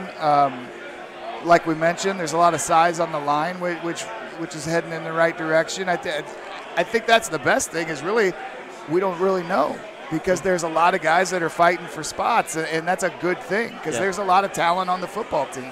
Yeah, just even from like an offensive line standpoint, they did fairly well against that really strong defensive line in the first quarter. Getting into the second quarter, it seemed like the D-line was kind of getting their way a little bit, but it's like that whenever you have both a good and a offense and a good defensive line because no matter what. The offensive line looked pretty good in that second quarter. That's when they had the running drive down the field to the north end, and then 45 punched it in. And on that drive, there was a lot of underneath stuff because the D-backs were doing a really nice job of rallying to the football, closing down on those short routes and keeping it to 2- and 3-yard gains. Yeah, but no, you're right, 100%. The line looked nice on both sides of the ball. It's exciting. Days like this, Tegan, there's optimism everywhere. Right. We have it, obviously last year didn't go the way we wanted, so but a day like today, you can absolutely be optimistic, and I think Coach Hendrickson has really got things going in a great direction. Well, one thing that I really appreciate Coach Hendrickson doing is that he's getting some people from the Macomb area and actually going in there. And I wanted to bring up a specific person, Ethan Ladd, who got a preferred walk-on on there. Absolutely. I've met him. Yeah. As someone that's wrestled with him, even in something like earlier this year, he's going to make an impact on there. But even then, just the fact that they're getting people from around the area and just getting them to come in, try out, or just even come to the games is really going to help the culture building up, especially with this new regime when it comes to the head coach. Absolutely. And Ethan Ladd isn't at every university. They will recruit a couple of kids at the bottom of the roster. There's two different things. There's local kids like what we're talking about right now, and then there's what they call legacy kids. And that means that there is a impactful and prominent former member of the team who has a child that they're bringing in, and a lot of times they're doing that sort of to promote the team and keep good vibes going and all that stuff. And one of the former coaches called me and wanted to bring a local kid in and told me straight up, we want to have a local kid on the team in order to generate excitement. But with Ethan Ladd, it's a different story. As you know, the way that young man rebuilt himself and it just made himself into a machine. Nobody will work harder than Ethan Ladd. He's a great kid for the community to rally around. He's a phenomenal kid. I'll tell you what, Western Illinois University is going to get every ounce of him. He will drain everything he's got in the tank, and he will work. He will outwork everybody there, and I believe in Ethan Ladd, and I think that's going to be a good fit for the Leathernecks. And it happens to be a bonus that he's a local kid. That's not the attraction there. The attraction there is he's a good football player, who works his butt off, and he is gonna help the Leatherneck football program. Yep. It's just, did he get signed on for center or linebacker? I don't exactly remember. He got signed on for linebacker, and actually, yeah, that as far as I know, that's where it's at. I will tell you, when he was in high school, if we could have found 5 linemen that could do the job, 5 Ethan Lads, he would have played H-back for us. 100%, that is no nonsense. That is the truth. We actually, so when COVID happened and we weren't able to play in the fall, we ended up having to play in the spring. During that fall, we didn't know if we were going to play in the spring. Right. And I didn't want to allow our seniors to leave high school without a senior football season. So we had 7-on-7 nights in the fall. Yeah, I and remember those. Obviously, there's no lineman in that. How do you get the lineman involved? Well, Ethan was a receiver, and quite honestly, he had some of the best hands on the team. He was in that process. He wasn't completely built yet, but he was in that process of becoming Ethan Ladd. He had some speed to him for a bigger guy. But his hands he had some of the best hands on the team. And if we could have, his father and I talked about it, if we could have found 5 linemen, 5 Ethan Ladds, then he would have been our H-back. But unfortunately, he was needed on the line. And that's another benefit you get with Ethan Ladd is he wants what's best for the team. He knew it. He knew he could play H-back. He could get the glory and get his name in the paper, which he ultimately did because of what he did on the defensive side of the football. But he could have been scoring touchdowns, but that's not what the team needed. So, Ethan Ladd making that sacrifice and being a lineman at that point helped us turn it around my last year and where we got back to a winning record. Yeah. I think you really say it because Ethan Ladd sort of embodies the Leatherneck spirit of team. And yeah, in a lot of ways, absolutely. Well, not even just that, but it seems like even now today, we also feel like a team in just life and everything. It doesn't matter where we're from or where we're going. It's just we're all here and we'll still be behind each other's back all the time. Are you going to have me start singing Kumbaya? What are we doing here, T? Nah, no. But it was a pleasure talking to you. Absolutely. Glad I was able to talk to you again.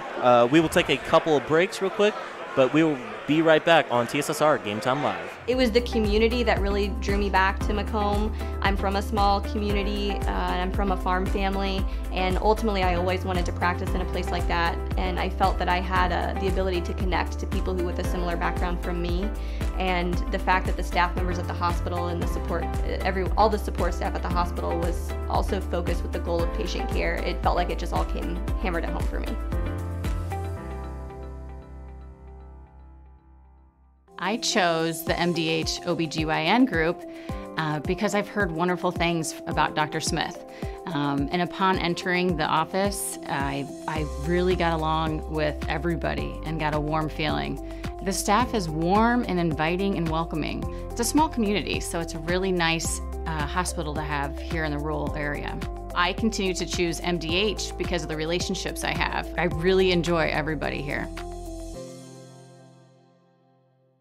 At Western Illinois University, Leathernecks don't just blend in. Our purple stands out. Our students are innovative, creative, and resilient. At WIU, there is limitless potential, with campuses in Macomb, the Quad Cities, and online. Visit wiu.edu/potential to become a Leatherneck and get an education that stands out.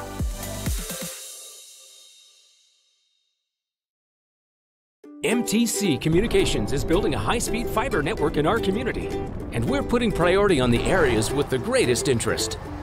That means we need your input to let us know you want us to build fiber in your area first. Experience the speed and convenience of fiber internet by visiting our special website and registering. Let us know you want fiber internet today, and make your voice heard. MDH Sport Medicine Rehab is just not for the athlete. We see a variety of ages, getting them from having pain to no pain to get back to their normal activities and their prior level of function. I grew up in a small town in Missouri, and I like the feel of community. I like knowing the people that I take care of and knowing the people around me, providing care for someone that you know is in this community and helping them to get better. At Western Illinois University, Leathernecks don't just blend in.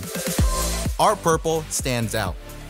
Our students are innovative, creative, and resilient. At WIU, there is limitless potential, with campuses in Macomb, the Quad Cities, and online. Visit wiu.edu/potential to become a Leatherneck and get an education that stands out.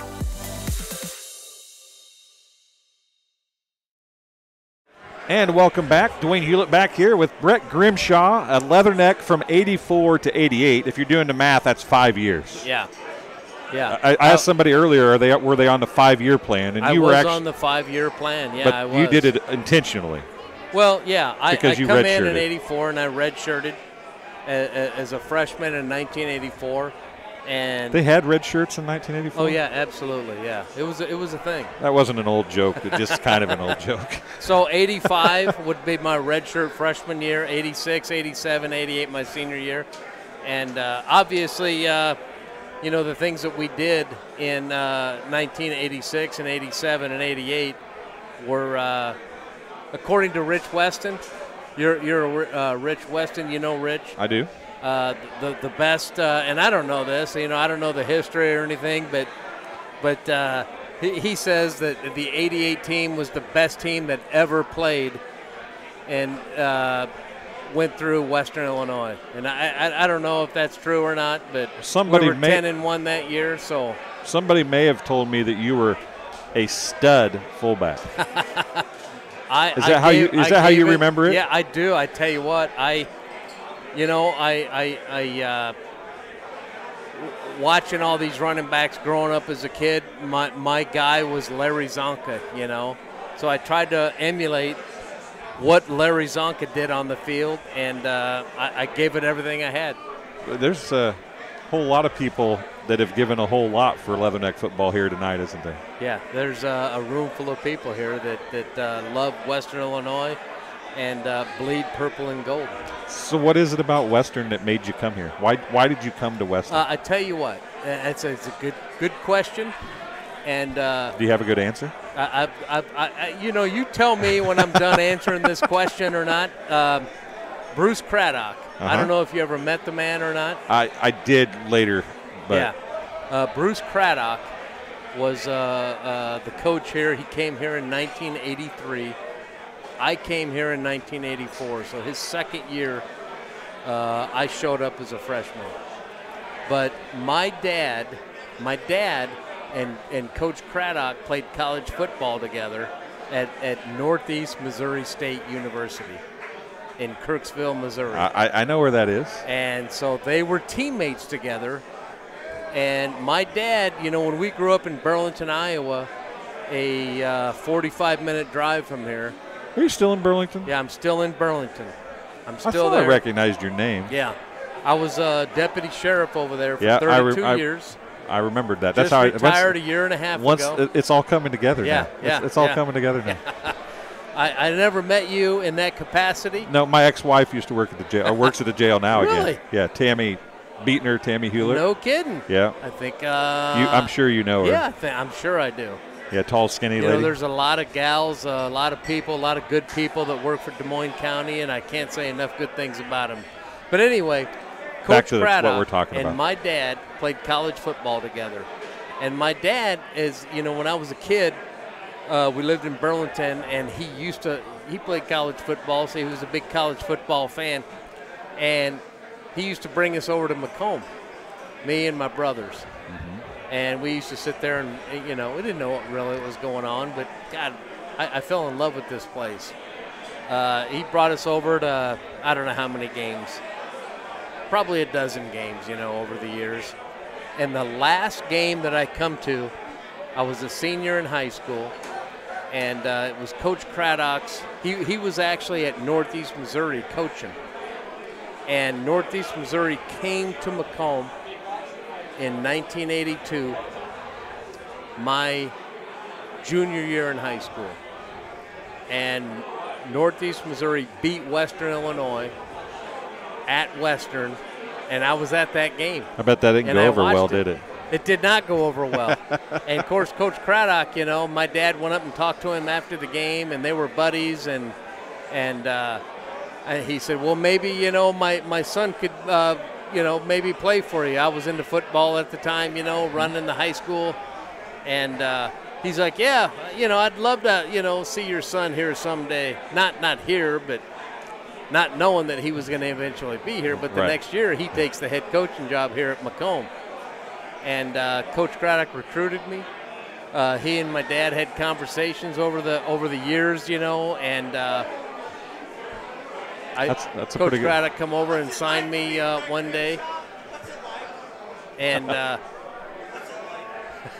what's it like being on camera, Grimshaw? Oh, I love being on camera. Well, he's giving you. That's what he was asking you. Yeah, Rich Ruther, he's an old teammate of mine.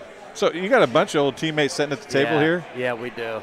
So who all's over at the table? We've got Rich Ruther, the guy that was just standing there being funny. Chris Earl. Where's Chris Earl? Chris Earl's in the black hat right here in the middle. Okay, on this side? Yeah, on this side. Yep. And then Keith Blue on the left. Keith Blue was an offensive guard. Yep. Tried out for the Chicago Bears, signed a contract with them. Jay Wade, across from Chris Earl there in the middle. Yep. Jay Wade played here. He was probably, and I don't know if you'll believe this or not, but he was the best athlete, best football player that ever came through Macomb. And he's got a kid. He's got a phenomenal football player. He's got a kid that plays something too. He does. Actually, his son Dean Wade plays for the Cleveland Cavaliers, NBA. So some heritage there too, just a different sport, right? Yeah. He's pretty proud of that kid, I know. But Jay Wade, honestly, 6'3", 245-pound kid, run a 4.5 40. Was probably one of the best linebackers that the Gateway Conference ever saw. And he's pointing at me right now, and like he almost heard what I said, but I'm telling you, how many he times was a football player. How many times did you and him hit each other at practice? Oh God, you know, it was kind of funny. He's got a little golf clap going on over there right now, though. Every night, you know, he's like, Grimshaw, I'm taking you out tonight, and I was like, Jay, you know, bring it on. It was always a fun competition and practice every night. Who would get the best of who, and you know, these guys are lifelong friends of mine. I can't take anything away from that. I love these guys for you know, it's just an unbelievable, you know, kind of a friendship that you just can't get away from. Turn the camera over to those guys. We're gonna switch the camera over there.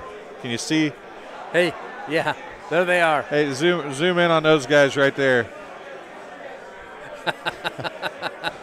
That's all the guys. Rich Ruther, Jay Wade in the purple shirt.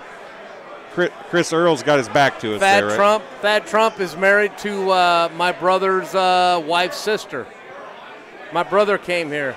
You got Chris Earl there.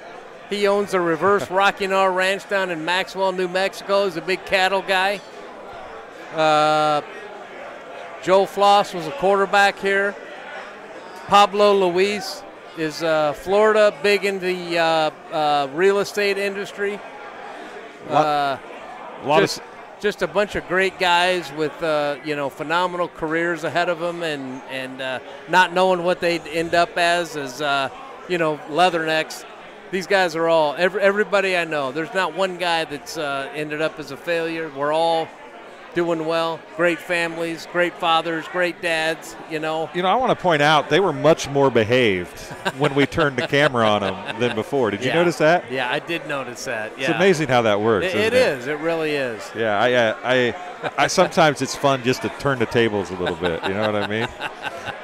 Yeah. So, what is it about Western now that you still enjoy? You're here, and I mean, obviously your friends, your teammates are here, but what is it about Western that keeps you coming back?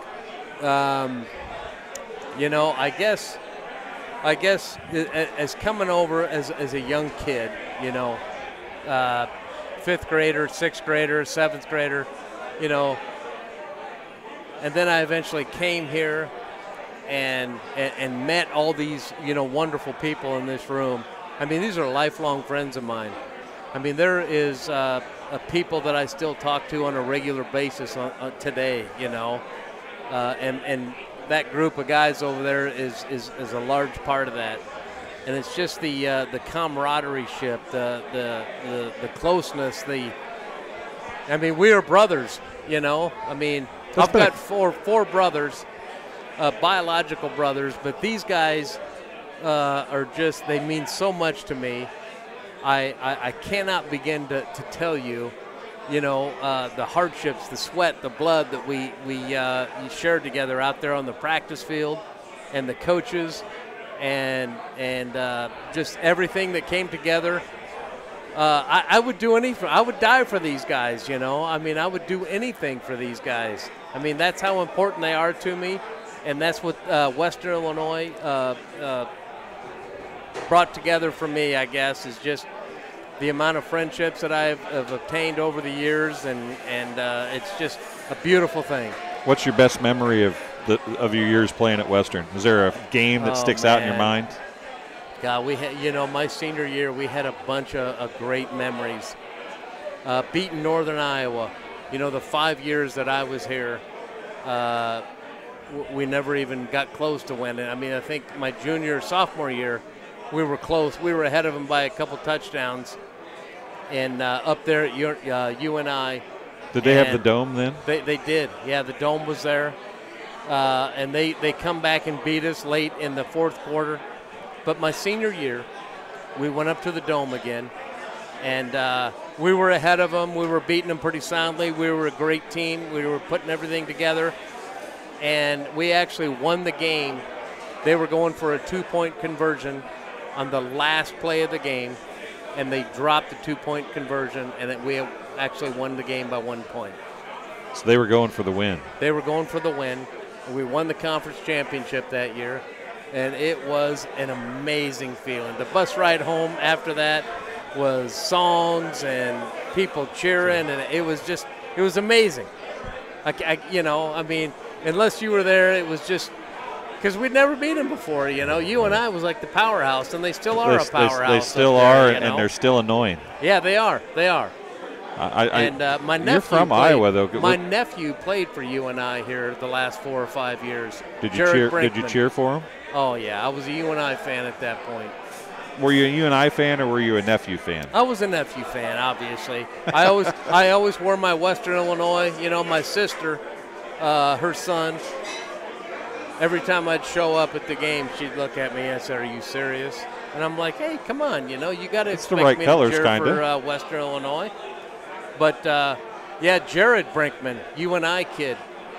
They tried to get him here at Western. His dad, my sister's husband, played at UNI. He was a junior there at UNI when I was a senior here. So you kicked his butt. So we did. We dominated him that year. We beat him. And so Jared actually went to UNI, was an All-American up there. He was signed with the Toronto Argonauts. Gotcha. And won the Grey Cup last year. That's awesome. Yeah, so it was, the Canadian Super Bowl. So you're a Canadian Football League fan now, too? My nephew, yeah, absolutely I am. But he's a Grey Cup champion, Well, Dion Melvin's coaching up there. Yeah, he is. Absolutely. I don't know I didn't even ask him what team he was coaching, but he's up there coaching. He's who's he with? Edmonton or Montreal or I don't know. I'd have to ask him. But it's still that's a different game up there. It is. It is a different game. But it's kind of fun. It's fun to watch. I never watched a Canadian football game until my nephew started playing for the Argonauts. And it is a different game. I like it. It's 3 downs and you're out instead of 4. Yep. The motion is fun to watch, too. The motion, the movement on the ball. The 20-yard end zone. It's fun, Yep. After you watch a couple games and you kind of understand what's going on, it's fun to watch. I agree. So this is one of the biggest years they've had for alumni coming back, I think, as a whole, between the 2 golf tournaments and a ton of you guys being here. Do you think that says anything about maybe where Coach Hendrickson and stuff is kind of trying to push the program, getting, you know, some of the community involved and trying to get people to come back and trying to show that we want WIU today to be like WIU was in 1988? Yeah. You know, we've talked an awful lot about last year's team, and every week we're on a text thread with about 8 to 10 guys, and we'd always check on Western score, you know, every weekend. And last year it was tough, you know. Even 30-some years later to know that they lost, you know, and they were losing consistently, it hurt. Yeah. You know, there's a part of you that just you feel for them, you know, and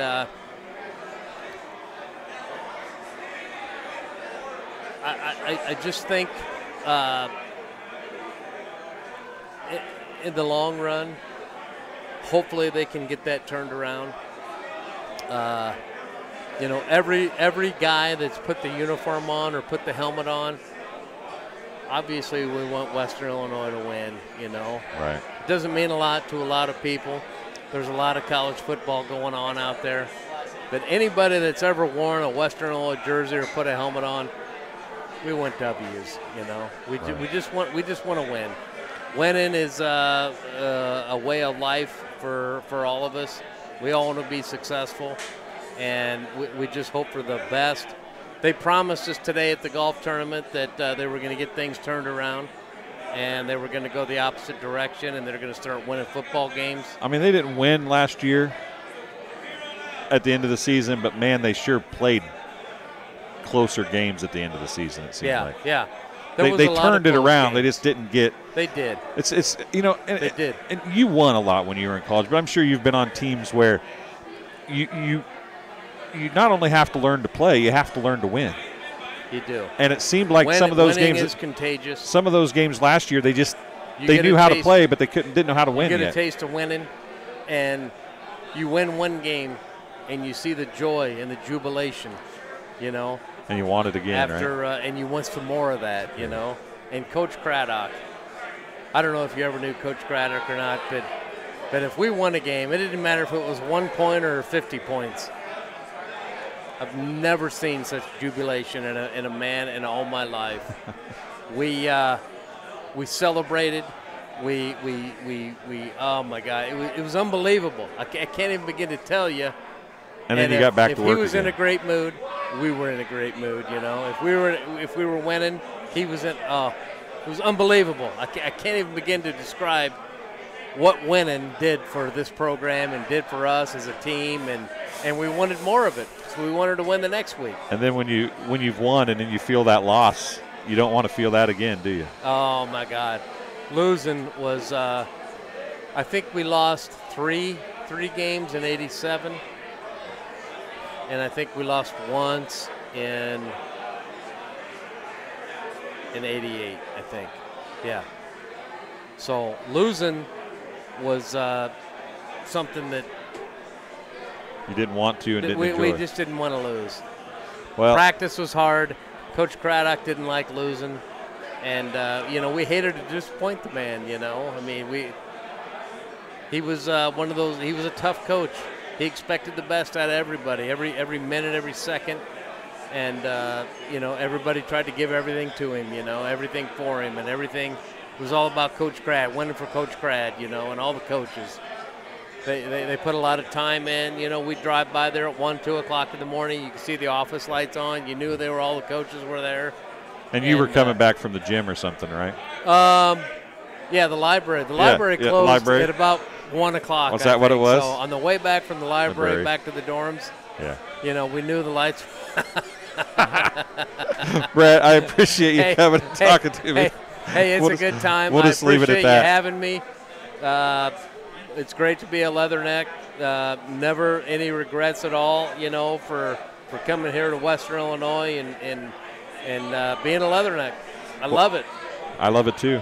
All right, brother. I never played football, but I covered a lot of it. So it's fun. It is. I never had so much fun, and all the people that I've met through the course of the whole thing, and the lifelong friends that I've got now. Never change a thing, no regrets. All right. Well, we'll be back here at Sports Corner, I think, to bring things to a close maybe in a couple minutes here on TSSR Game Time Live, presented by MDH. We'll be back in just a couple minutes. At Western Illinois University, Leathernecks don't just blend in. Our purple stands out. Our students are innovative, creative, and resilient. At WIU, there's limitless potential, with campuses in Macomb, the Quad Cities, and online. Visit wiu.edu/potential to become a Leatherneck and get an education that stands out.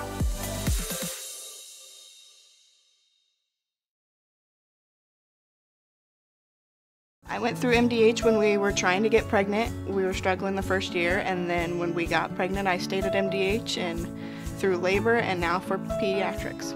My experience was nothing short of phenomenal. I was met with amazing staff members who helped me through concerns that I had when she was first born, helping me learn how to be a new mom. It was really reassuring and comforting knowing that I had so much support and kindness around me. My entire pregnancy at MDH was amazing. Minimally invasive surgery offers a variety of benefits to the patient. We are now able to offer patients a variety of operations with small incisions rather than big open incisions. The surgeries that we can do now, minimally invasive, include bariatrics, hernia repair, colorectal surgeries, faster recovery, smaller incisions, faster time back to work.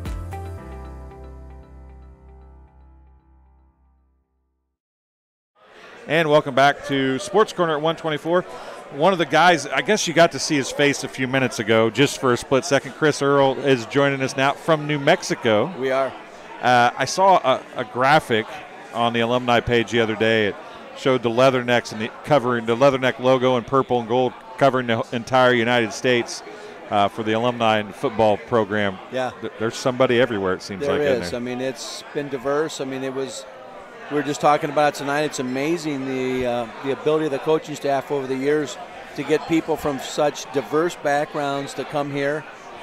You know, the recruiting was amazing. I mean, we didn't have the best facilities. You know, didn't have the best things that would draw the normal people today. But somehow, you know, I was played in the 80s. We got great talent here, great talent. And I played with a lot of pro players. And that came out of here and really developed their craft at the next level, and it was just great to be part of. So you own a big cattle ranch in New Mexico, We do. Yeah, we got about 20,000 acres, yeah. So what was your major at Western? I was an ag business major, animal science minor. I think I was the only, I think Thad Trump's over there, and I think we're the only two young people in the ag school. And it's really why I came here. I got recruited at other places. My older brother was here, but I really wanted to be at the ag school here, but I really wanted to play ball. I was an ag education major here. Were you really? I was.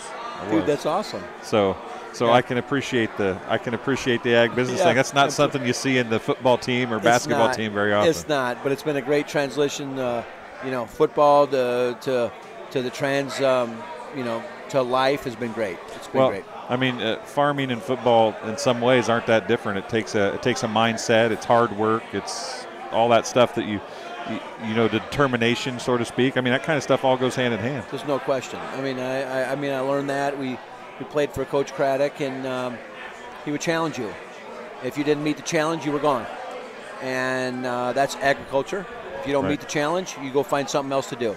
And I think that's, you know, I played with one of my best friends in the world was Don Beebe. Played in the NFL 9 years.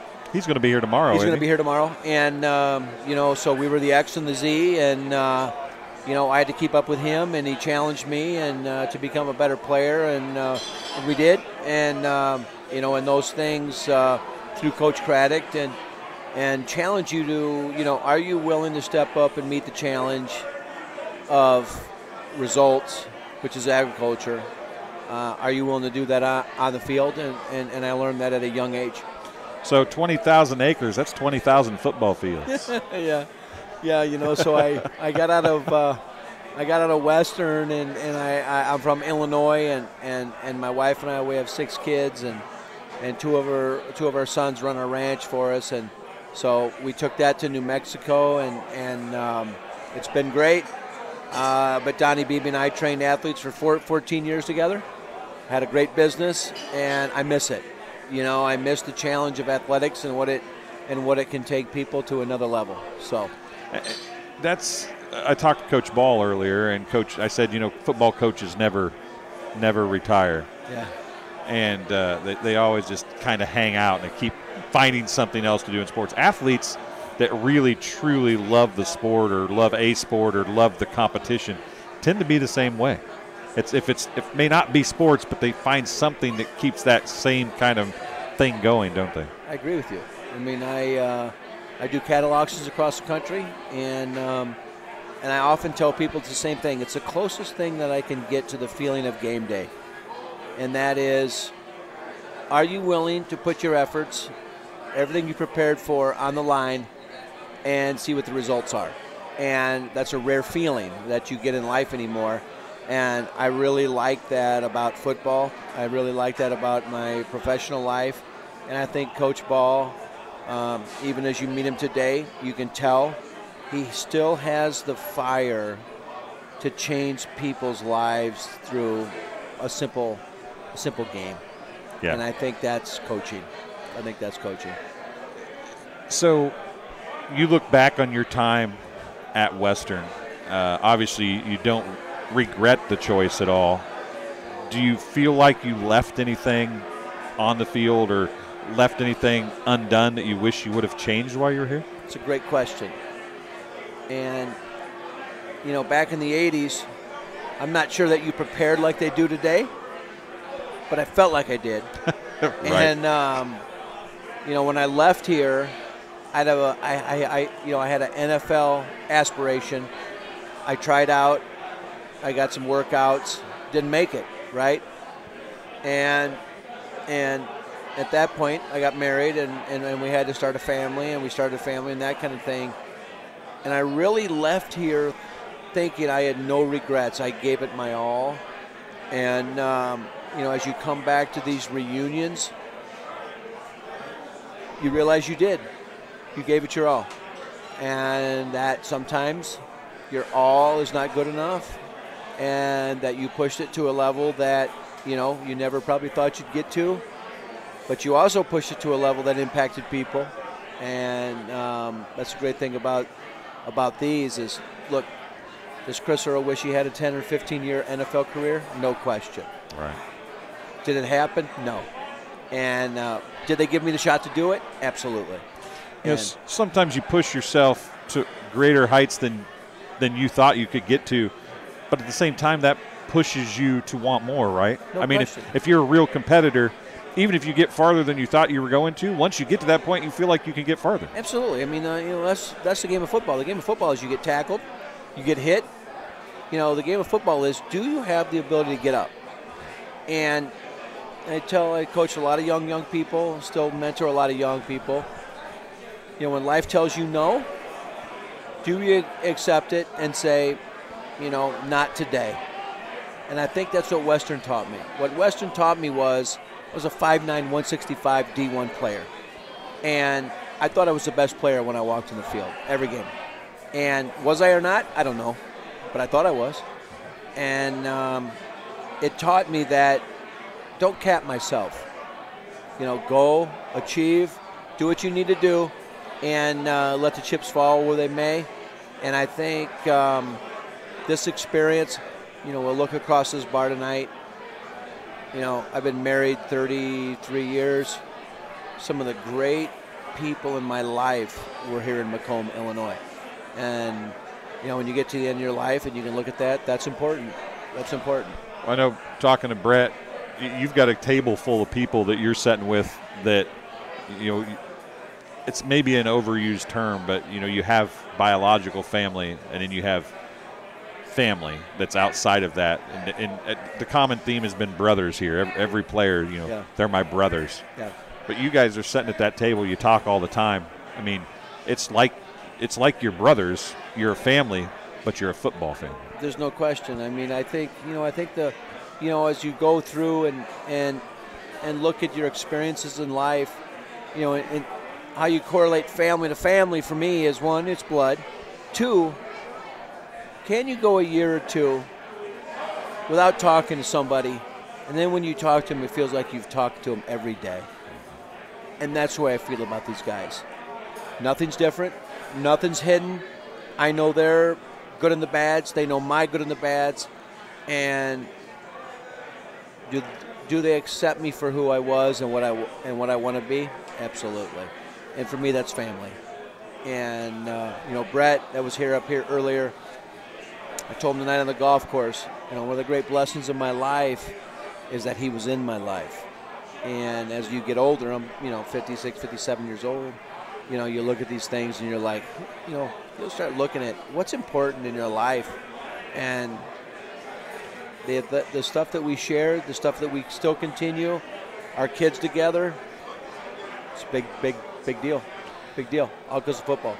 It seems like the common theme, too, is all these players, your group, groups before, groups after, they're successful. Yeah. Either on the football field and or off the football field. Kind of takes me back to the whole, you get knocked down, you get back up, right? I'm sure that 99% of the people in here haven't been successful at everything they've done. Yeah. But football has to play a role in when you fail at something, you get back up and try again. No question. I mean, I as I follow my brothers through their life, and I try and say things that hopefully reward them for what their efforts are, it's because they have that same dedication that I was with them when we'd run out of the tunnel and run onto a field.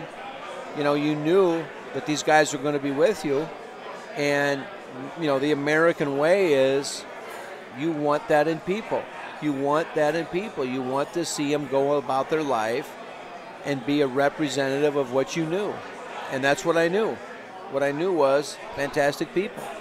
And if that's to a marriage or if that's to a family or that's to whatever, those are the friends I've got. And it's very impactful as you look back on your life. It's not about the wins and the losses, really. Look, we all wanted to win. We wanted to be great, and a lot of us were. A lot of us went on to have great NFL careers. Brian Cox, Frank Winters, Donnie. All these guys, great, fantastic careers. But we just wanted to win with each other. We just wanted to win, experience that together. So, what's your best football memory of Western? My best football memory of Western is, I think practice, as you go out there on the grind. And my challenge was, as a young person, was how can I lead? As a captain, my senior year, how do you influence people? I learned to influence people as a Leatherneck in Macomb, Illinois. It's 5'9", 165. Nobody thought I was a D1 player. Nobody thought this was going to happen. Started 3 years. It was important to me, but it was more important to me that I influenced people in that they didn't cap themselves on what they thought they could do. And I think, as a young person that soon become a father and a husband, that I realized that I could impact, for me, what is God's plan in life, and that is free will. That is the ability to influence way beyond what people think they could be. And that's what Western taught me. Western taught me, don't cap yourself, don't limit yourself, be everything you want to be, and they gave me that ability. And I'm truly grateful. That brings me with a two-part question then.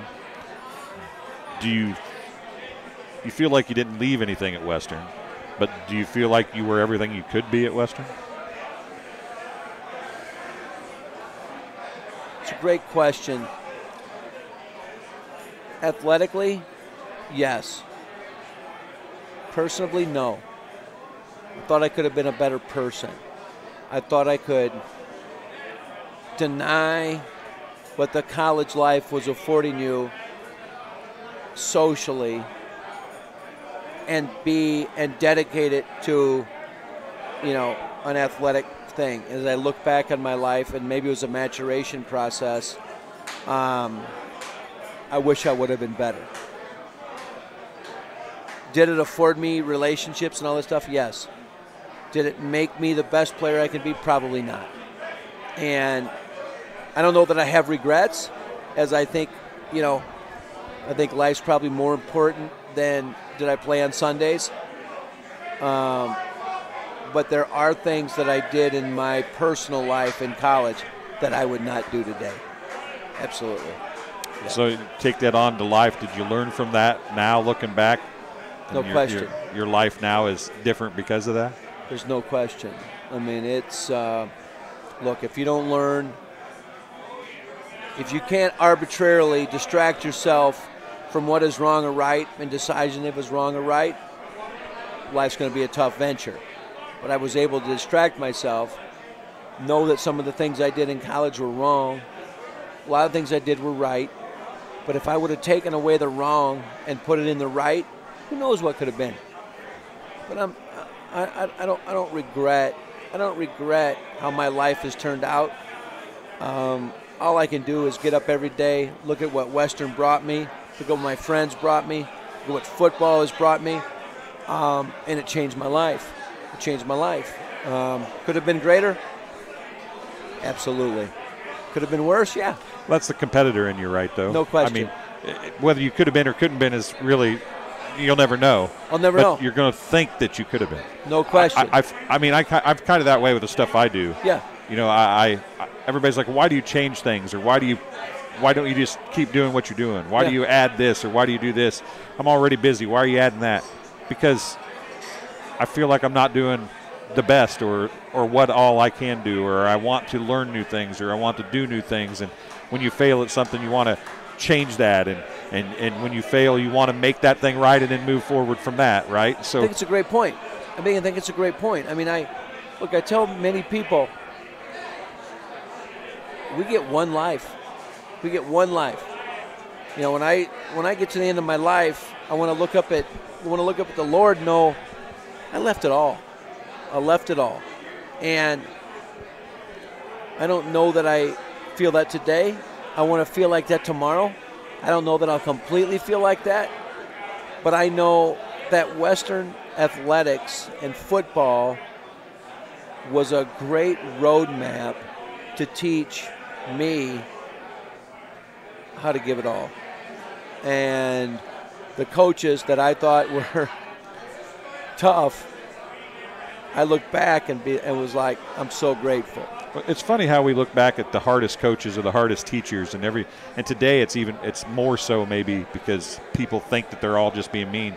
But every hard teacher I ever had, or every coach that I thought was mean at the time, I look back and realize they were the ones that taught me the most. No question. And they were the ones that pushed me to be the best to what I am today. No question.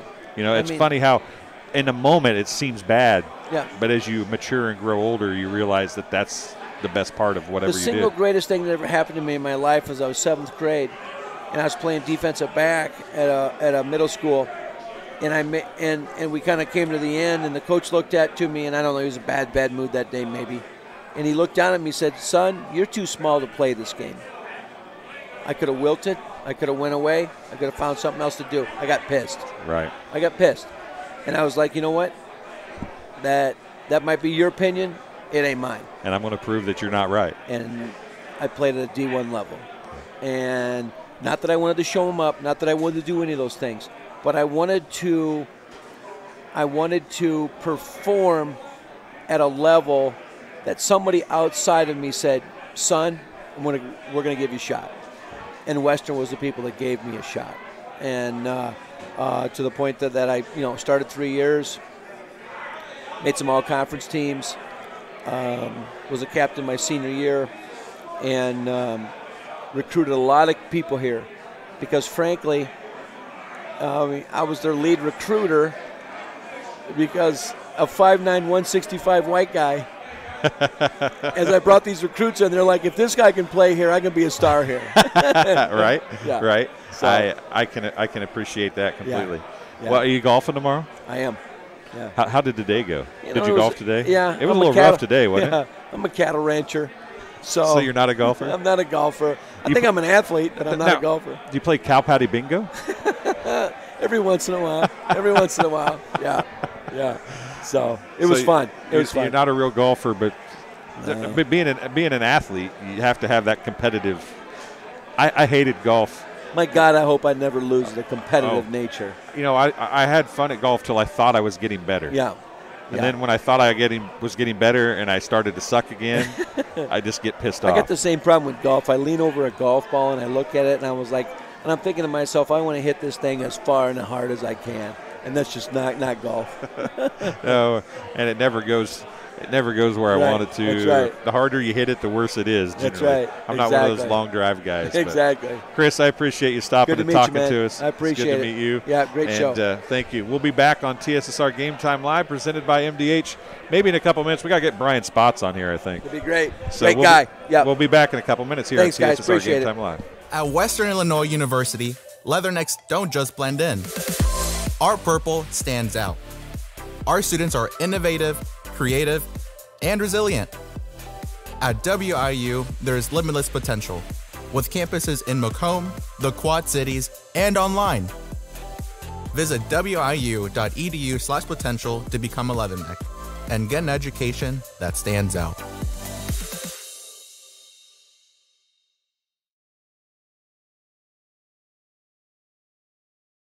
Minimally invasive surgery offers a variety of benefits to the patient. We are now able to offer patients a variety of operations with small incisions rather than big open incisions. The surgeries that we can do now, minimally invasive, include bariatrics, hernia repair, colorectal surgeries, faster recovery, smaller incisions, faster time back to work.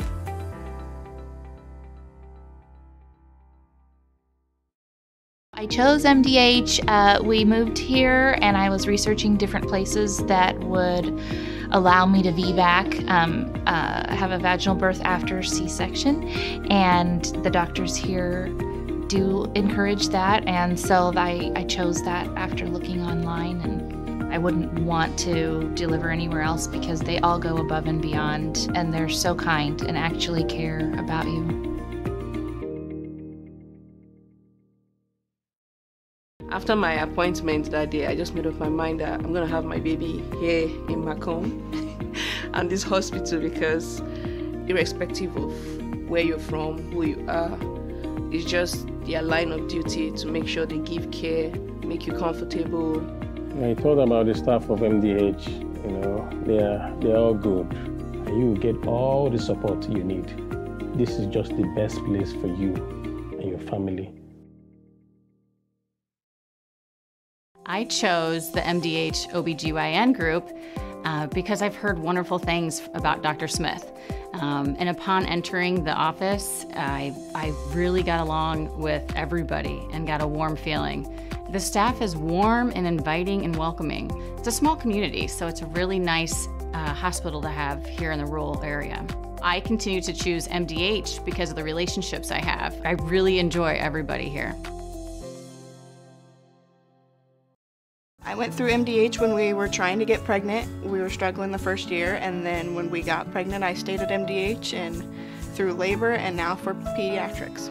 My experience was nothing short of phenomenal. I was met with amazing staff members who helped me through concerns that I had when she was first born, helping me learn how to be a new mom. It was really reassuring and comforting knowing that I had so much support and kindness around me. My entire pregnancy at MDH was amazing.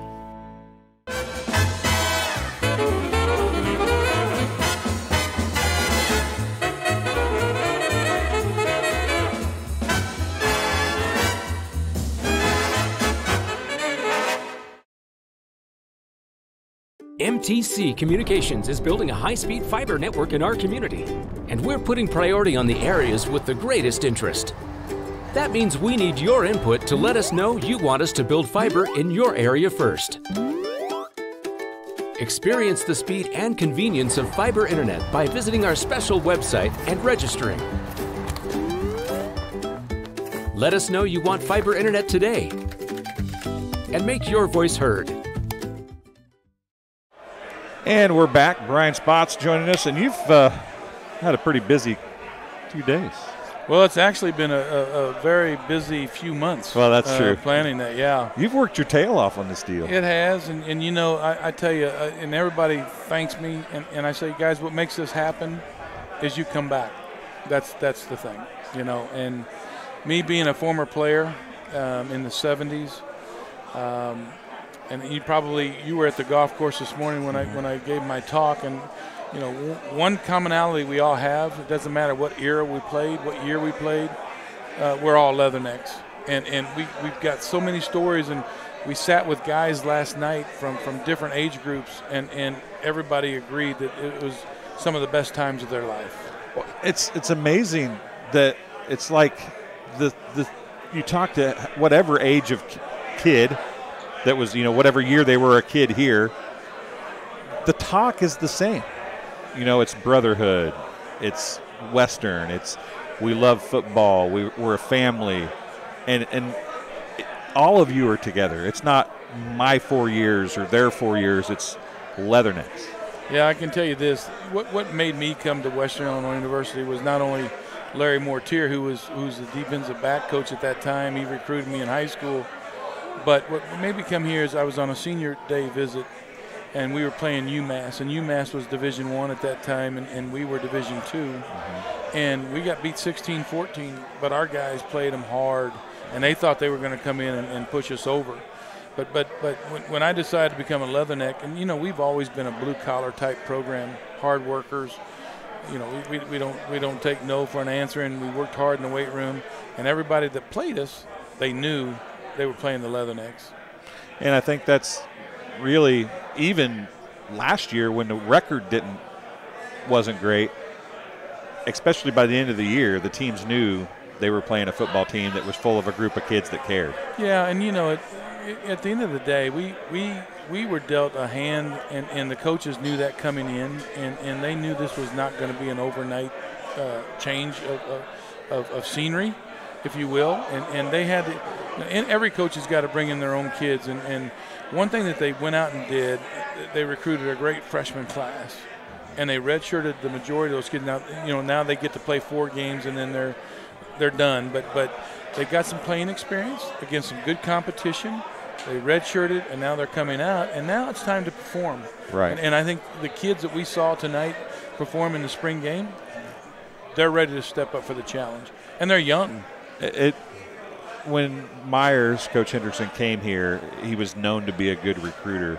I think this first full year now that he's recruited, seeing the players that he's brought in, the accolades they come with are some of the best accolades I've seen Western players come in with in recent years. Oh, absolutely. There's all-state players. You know, I met our newly signees tonight that will be here in June. And that's an impressive group of kids, and we've got some big old linemen coming in that are our future. Right. And you know, they know they're probably going to get to play 4 games redshirt, but that's the best thing that could happen to them. I came in as a safety, and during camp, they had a shortage of corners. They moved me to corner. Never played corner in my life, and next thing you know, I hit a growth spurt after my sophomore season. They moved me to inside linebacker. In my freshman year, I didn't have a chance to redshirt because I had to play special teams due to injuries in camp. And back in camp in those days, man, we hit hard to earn positions, right? So long story short, I played. I didn't get to redshirt. I played inside linebacker for 2 years, but still, you know, it was a challenge. But at the same time, I was very successful at changing positions. That's kind of probably as a coach and as a player, but as a coach, there's still I grew like 6 inches after I graduated high school. There's so much growth for some of these kids. You know, you see the LeBron Jameses of the world that are 6'8" in junior high or 6'9" in whatever, you know. But there's a lot of kids that are athletic that haven't grown yet. So they come here as they come, like you said, you came as a safety, you went to corner, and then suddenly, boom, you're not a corner anymore, you're a linebacker. That's got to be hard for a coach too, right? Yeah, and you know, I came in as a 6 foot, 170-pound safety, all-state safety out of Quincy High School. And next thing I know, between my sophomore year and spring ball of 78, I hit a growth spurt went to 6'2" and about 2 1/4. And the first thing my coach says, he goes, "Hey, you're not going to be a corner anymore." And he says, "So do you want to play tight end or do you want to play linebacker?" Well, I've always played defense. I never played any offense, even in high school. I said, "I'm a defensive player. I want to play linebacker." I didn't lose any speed. I gained strength, and I was able to cover backs out of the backfield at my size. So that was good. Worked out well. It worked out well, yep. Has this weekend been everything you hoped it would be so far? I got to tell you, there's so many connections that I have. When Rich Wesson and I took this over, there's so many connections that we have developed from all age groups, and everybody comes up and thanks me. But it's crazy what you saw tonight on the field in the handshake, and we had well over 100 and probably 50 former players back, and that's pretty impressive. It's nice when you can double up the kids on the field, right? Yeah, exactly. And we'll be at full roster at 105 come June. Last year in spring ball we had 52 kids, I believe. This year I think we had 86, and then we've got almost 30 kids coming in for June. They're still going to be adding some possible transfers. That's another thing that we can talk about is the portal. What kids in the portal don't understand, they don't have this, and they'll never have this. No, and I would have never left my brothers just to go to another school to play. How do you know you're going to fit in, right? I don't think kids today care if they fit in. No, they just think they should be the star, right? Or they should win. But every day that I check Twitter, there's somebody else. There's somebody in the portal, and it could be, hey, that guy that transferred in from Utah State is in the portal again at this school, and it's like, how many times are you going to change? You're never going to be happy. Well, the freshman from Illinois, the basketball player that left, can't remember, he was at 4 high schools. Yeah. And now he played 1.5 a year at Illinois, and now he's going somewhere else. Yeah. I mean, the portal helps nobody. Right. I mean, there's a rare circumstance, a coach change or something happens and you want to be close, you need to be close to your family or something, okay? Right. But these kids change just because they don't get their shoes tied right. Right. As I look over this room, these kids came here to play football for Western Illinois University, and they didn't mind working hard for their position. Yep. And we were talking about spring ball when we played. We had 5 weeks of 4 practices a week, not 15 practices. We had 4 weeks of 5 weeks of 4 practices, and we always ended on a Saturday with a scrimmage. And spring ball, it was a bloodbath. I mean, you hit every practice, and that's when your playing time was earned. Right. And then they gave you the summer to heal up. And today they can't have that much contact, and that's not, our university's fault.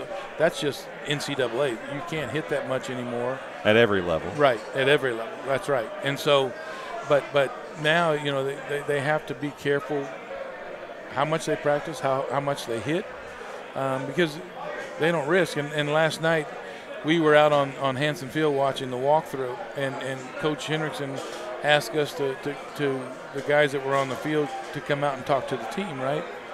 And my message to them was, hey, guys, tomorrow night's a scrimmage. Play hard. Get to the ball. Make tackles. But don't throw any cheap shots, because guess what? We need every one of you in the fall to play football for Western Illinois to be successful. Right. Yeah. And that's so you looked at the portal. What about NIL? If we want kids to start earning money, it's given money. I mean, there's guys that are signing for $1 million at schools, and where they're coming up with it, I guess boosters are doing that. But you never say never, but I don't think it will ever happen here. At least nothing to that extent. We right? may have monies to help kids until they get their scholarship checks. We may be able to raise money and say, okay, you need $2,000 to pay your rent and buy your books. we'll give you a loan and then you'll pay it back when you get your scholarship check. But no, you'll never see it that extent. Or a car dealership give a car or something like that. Right. But yeah, I mean, I think that I thought initially the portal would help schools like Western. But I don't know that it is, because if you have one good year at Western, you get to go somewhere else. That's exactly right. The NCAA is going to have to do something. And you know, when you look at the kids that are in the portal right now, they've either gone through their first spring ball, or they went through their spring ball out of their redshirt freshman year, and they figured out the depth chart. And maybe they weren't a University of Miami or a University of Nebraska caliber player. They should get to go somewhere and play. And that's where we will benefit those kids transferring in to help us out and give us the depth that we need. Right. So this will continue to be great. Do you think in 20 years it'll still be this way? Well, it's funny because one of my college teammates from 1979, Marty Miller, is a wide receiver here. He says, so have you thought about how you're going to handle passing the baton when you decide enough is enough? I said, I'm going to do it as long as I can, but I said, I'm going to start bringing people in to help, you know, like the Rich Wesson, but we got to get some younger people in here too. Kids that graduated in the last 5 years. Right. We've got to get those people involved like we're involved. It's going to be very important. I can't do it forever, and it is a chore, but it's a fun chore to do it.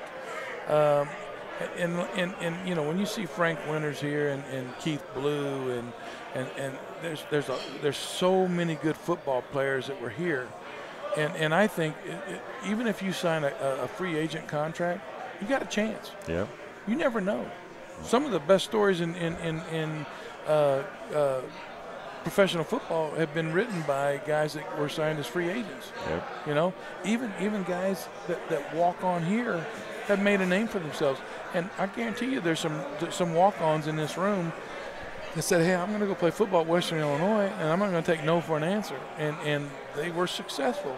Right. But they worked for it, and they worked hard at it. So, you know, Coach Hendrickson's here, and some of the coaching staff was here, and is it neat for you to see the mingling of the younger players, the current players, and the older players, the coaching staff taking that kind of an active role in the whole thing? Does that make it a little more special for you? Absolutely, because you know, and I've talked to the team numerous times, and I said, guys, you need to thank these guys, because one of these days you're going to be in our shoes, and you're going to be going through that line, and players are going to be thanking you for coming back. I love our coaching staff. They're fantastic people, and I think we've got the right ingredients to have a successful year. And I think Coach Henderson is going to get us where we need to be. They got to get to where their kids are 3 and possibly 4-year kids. You always got to get your kids in here first. And you know, not to say that the kids were here last year that they're bad apples, but you know, attrition takes care of itself, and sometimes you need those people to hey, if you're not going to perform and you're not going to give it your all, maybe this isn't the place for you. But this is where we're going. This is where we want to be. You know what I mean? And I think all the guys on this staff, they realize that, and they're doing everything right. You know, I remember times when Hanson Field was nearly full. It's been a long time since we've seen that. You being a Quincy native, Myers being, for all intents and purposes, a Macomb native. I mean, he graduated here. He played at Western. Right. Bringing that kind of a tie back to Macomb to coach at Western, a kid that played there, that grew up here, that has to be used to get people, and people need to look at that and get people back there in the grandstands, don't you think? Well, and here's the thing that Coach Henderson does. He's a big community support guy. I see pictures every day on Facebook or on Twitter where the players are at elementary schools shaking hands with the kids as they come into school. They're out doing community service. They are out doing Nick Knowles, my good friend, he's the CEO of the YMCA now. Right. He had players go over there and they move treadmills. And it's a give and take. And people that if you help them out, they're gonna remember that, and they're gonna come to football games. But the key to having Hanson Field filled again is put some wins in there. Yeah. You'll see that. Now, this year, the Illinois State home opener got a mega reunion. Now, this was scheduled prior to COVID, and they had Tanner, Bayless, and Henninger booked. Okay, and all the hotels were booked for miles around, even Galesburg, Monmouth, and places like that for this mega reunion. Well, it's the Illinois State game, which is the second game of the season, and those dorms are booked. Okay, and I will tell you that Hanson Field could be huge that day with the crowd. And I won't forget this. So in '79, we had just beat Eastern Illinois, and they were ranked #1 in the country. And we were actually the ABC game of the week, if you remember when they had that game. Yeah. And we were tremendous underdogs, by the way. And we went down there and we upset them 10-7. And they won the national championship in '78, and they had 20 of 22 starters coming back. And that shocked the world, right? The next weekend for homecoming, the hills were filled, the horseshoe was filled, and the stands were filled. Winning is contagious. Saw that with basketball this year, didn't we? Yes. With the Maz. The 3 games in a row, man, I tell you what, I couldn't have been more proud of our university. And, you know, I don't care if it's one guy. It's a team thing, but that was electric. And what was even better was our football team was supporting. Our other sports teams were supporting the basketball team, and that's what we need. Yeah, I feel like Paul's doing a good job too of trying to get the local areas more involved. I felt like when I used to work at the Journal, maybe the Journal helped with it a little bit, but there was more knowledge of what was going on. When I say locally for Western, I'm talking about West Central Illinois. Right. I kind of feel like that's in the last few years, at least, maybe the last 5 or 10, that's kind of disappeared, and it's just like Western's an afterthought for everybody except people in Macomb. Well, yeah, locally, I mean, as far as coming to watch a sporting event, right? You know, they know Western's here, but as far as coming to watch and fill the place up, it's become an afterthought a little bit. Well, you know, when I was in school here, of course, the enrollment was around 15,000. Right. And it was 12 or 13 when I was here. Yeah, and University Drive had so much to do, and I can remember walking home from either going to the movie theater or Godfather's Pizza. Yeah. You know, and I don't know if you remember Ski's Pizza or not, but everybody got a slice of pizza when they left some of the bars there. But Hy-Vee was there too as well. We just had a lot more things to do than the kids have. You have to drive a long ways here in Macomb now from campus to really get to much. Yeah, I mean, we went to school at the right time here, and it's unfortunate. We got to get that back, and you know, we've got the first construction on campus now for how many years? Yeah. Since the rec center was built. Yeah. And that performing that arts was center 15 or 20 years could ago. make a huge difference, you know. So. Well, I appreciate you letting us come and do some interviews. We've talked to a bunch of people tonight. That's awesome. It's been fun. You know, this is so much fun, and to see these guys, and like I say, you see tables of guys that didn't even play together still talking, you know. There's still a lot of people here. I don't even know what time it is. I've lost track of what time it is. It's almost 10, I think. 10:45? Is it 10:45 or 9:45? No, it's 9:45. Oh, it's 10:45. Oh, it is 10:45. Yeah, I got to get up early in the morning and play golf again. How's that? I thought Ross Schulte said that his long snapper signed him up, but he didn't bring pants. I told him there's a Walmart. He goes, I'm not getting up early enough to go to Walmart. I'll just play in shorts. Hey, he's a Leatherneck. He can handle it. He's almost a Quincyite. So Yep. Yeah. He So is. At any rate, Brian, I appreciate you. Thank you very much. I thank you. And we were going to talk to Coach Hendrickson, but I think he's snuck out. So we'll, you know what? I'm just going to end it now. How's that sound? That sounds good. Thank you for You got doing this. golf tomorrow. Anything else going on tomorrow? We are, so Jerry Holloway, a former teammate of mine, was bringing his smoker up to cook for everybody. Jerry Holloway was an All-American wide receiver, and he was the top, one of the top high hurdlers in the country. And he was bringing his smoker up to cook for barbecue because he owns he's a very successful business owner down in Pacific, Missouri, outside of where Six Flags is. Yep. It's called Brown Jerry's Blues, Brews, and Barbecue. Great barbecue. If you're ever down in that area, you got to stop in. He would love to see you. But anyway, he sent me the video because he's got cameras outside of his restaurant. And the Budweiser truck that was delivering to his restaurant Backed into the smoker? went around the corner with the big trailer and wiped it out. Crazy. So me and Rich and Scott Collins, we got together. We got with Brian Kerr and Johnny McKee here.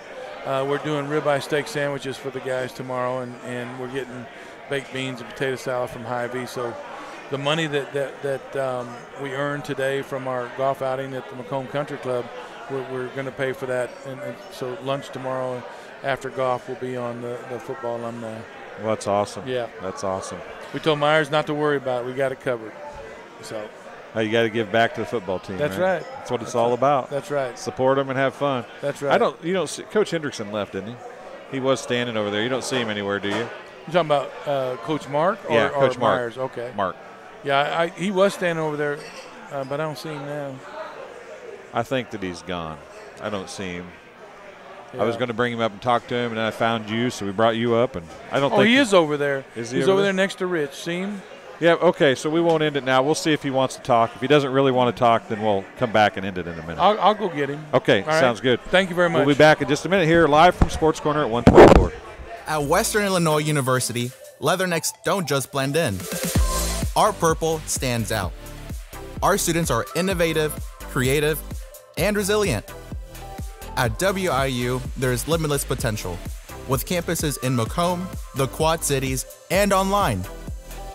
Visit wiu.edu/potential to become a Leatherneck and get an education that stands out.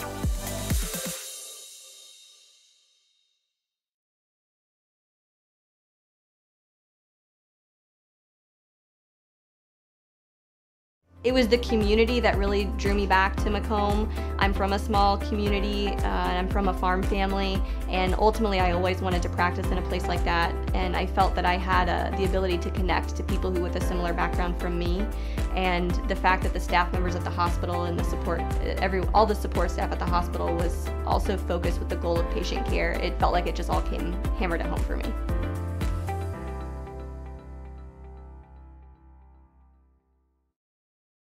Minimally invasive surgery offers a variety of benefits to the patient. We are now able to offer patients a variety of operations with small incisions rather than big open incisions.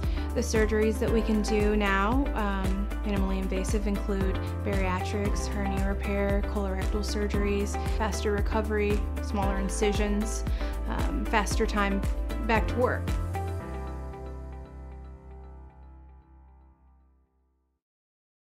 MTC Communications is building a high-speed fiber network in our community, and we're putting priority on the areas with the greatest interest. That means we need your input to let us know you want us to build fiber in your area first. Experience the speed and convenience of fiber internet by visiting our special website and registering. Let us know you want fiber internet today, and make your voice heard. When my parents told me they'd be using Adam's experts, I felt a bit replaced.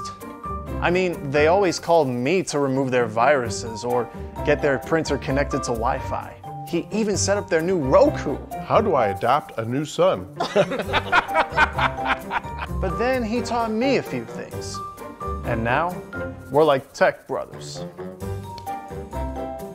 Adam's Experts. Repair, maintenance, and setup for all your home technology needs. At Western Illinois University, Leathernecks don't just blend in. Our purple stands out. Our students are innovative, creative, and resilient.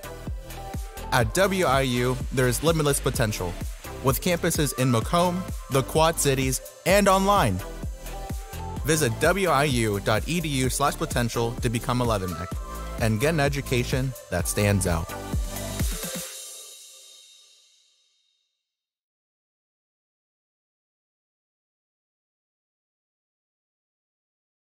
After my appointment that day, I just made up my mind that I'm going to have my baby here in Macomb and this hospital, because irrespective of where you're from, who you are, it's just their line of duty to make sure they give care, make you comfortable. I thought about the staff of MDH, they're all good. And you get all the support you need. This is just the best place for you and your family. At Western Illinois University, Leathernecks don't just blend in. Our purple stands out. Our students are innovative, creative, and resilient. At WIU, there's limitless potential, with campuses in Macomb, the Quad Cities, and online. Visit wiu.edu/potential to become a Leatherneck and get an education that stands out.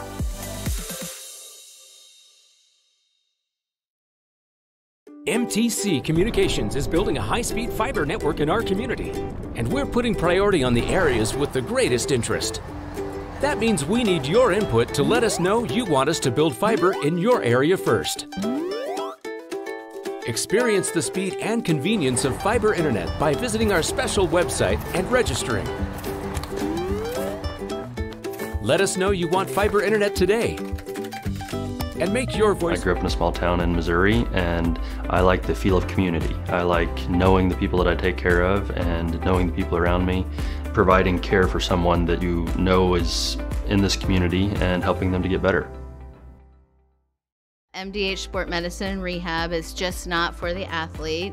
We see a variety of ages, getting them from having pain to no pain to get back to their normal activities and their prior level of function. Well, I've always had an interest in the medical field, and then growing up I actually went through physical therapy myself for an injury, and that got me back to playing my sports and the activities that I loved. So seeing that firsthand, I got to see how much physical therapy could really benefit others. Was this a show? At Western Illinois University, Leathernecks. What was that? Is this show 24/7? You never get to go to bed. I'm beginning to wonder, honestly. I'm beginning to wonder. At Western Illinois University, Leathernecks don't just blend in. Our purple stands out. Our students are innovative, creative, and resilient. At WIU, there's limitless potential, with campuses in Macomb, the Quad Cities, and online. Visit wiu.edu/potential to become a Leatherneck and get an education that stands out.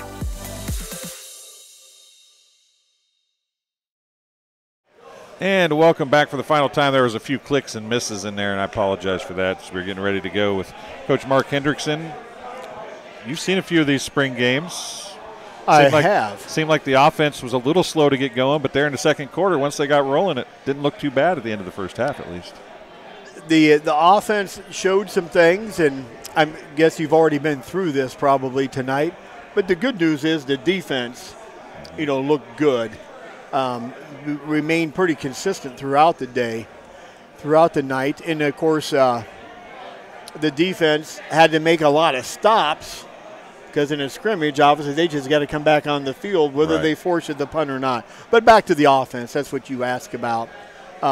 Offensively, we certainly did show some things.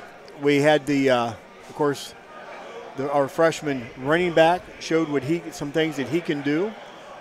Seth, and the people got a glance at him in the last game of the season last year at Illinois State. He played very well and just about helped carry us to a victory in that game. And Seth came through again tonight. He had a lot of carries for a spring game. Yes, I haven't seen any stats, but he had a lot of carries. Yeah, I heard his name a bunch there in the first half. Like every carry was his pretty much. He was tired. But that was a great workout for him and all the players, but especially for Seth. And obviously we showed sparks with some short passing game. Missed a couple of long passes. You always like to connect on those. That one long pass at the end of the first half was nice, though. It was very good. That was very good. There's no question when you look at what happened tonight, and stick to the offense right now. It have come a long ways, because 15 practices ago, just a few weeks ago, one, of course, those two quarterbacks out there that did a lot of the playing. Nate and Matt, they weren't even on this ball team, and they hadn't practiced with us until a few weeks ago, and they didn't know the offense until a few weeks ago. Right. So the connect like they did, with several of the receivers tonight, several different receivers, that was very positive. Good to see. Talked to Coach Drury before the game, and he was pretty excited about his defense. You mentioned that they looked pretty good. They did. Very solid performance. It's again, you're right. I've seen a lot of spring games, been to a lot of them. A lot of times the offense can still be outshining the defense throughout spring and the spring game. Most coaches would probably tell you they'd rather see it the other way around. They would think that it a little better means a little more meaning for them about what would happen in the fall if the defense can play tough in the spring game. And tonight our defense did play tough.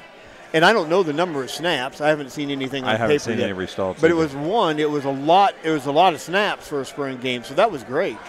We're going to be able to grade a lot of players on a lot of plays.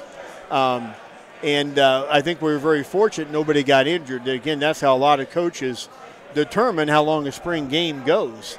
If you have a couple people go down, you're going to probably end it early, and I've seen that happen a lot. But I don't think we had anybody seriously get nicked up, and so we kept it going, and there was a lot of snaps, and that was a lot of snaps for the defense to play well, because it's not a typical game. Usually the defense, they hold the team to punt, they get to go out and rest. Right. Well, of course, in a scrimmage against yourself, they hold the team to punt, we punt. Well, the next unit of defense has got to come right out. And I don't know if this played anything to it, but I broadcast a lot of sporting events. I watch a lot of hockey. They have line changes in hockey. Occasionally I'll say they'll have a line change in basketball when they bring 5 people in and take 5 people out. I saw at one point on a 3rd and long, it was a complete line change. All 11 players came off and 11 new players come on.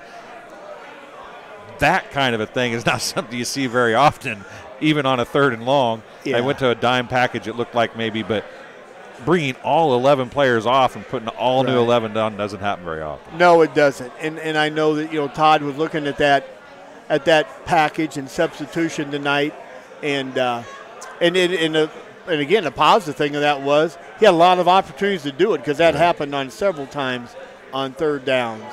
And it worked. They didn't get the first down. You bet. They performed well most of the time on defense. So, obviously, you've been at Western before. Yes. But now your son is the head coach. And he was very successful at Macomb High School, went to West. How special is it to see the success he's had as a coach and now see him back here at Western? Well, there's no question it's special, because it's unusual, it's unique in Division I football. This situation is, and I feel very blessed to be able to, literally be an assistant football coach for my son at a university where I was once the head coach, and he was a player for me. Right. So for that to happen, yes, I feel fortunate. I just enjoy each day of it, and I love to listen to the young coaches and share what little input that I think will make a difference. I don't always say a lot, because they're doing a really good job. Myers and the staff is. But when I think I can help out, in any way, in regards to any topic, I will put in my 2 cents and hope that it has a positive impact. But for the most part, I listen, and as I said, they're doing a very good job. Randy Ball was here talking to us earlier, and his son's coaching at Missouri S&T, or Science and Technology, so S&T. And he's kind of the same role, going down and helping. He's doing the same thing he did for the Chiefs, looking at the other team that they're playing and writing pros and cons and all that stuff. Little different role. You're a little more active, I think, than Coach Ball is. Yes. But it's got to be like a sense of pride, right, to see your kid maybe not surpass you, but take the spots that you were once in and doing such a fine job. It is. It is.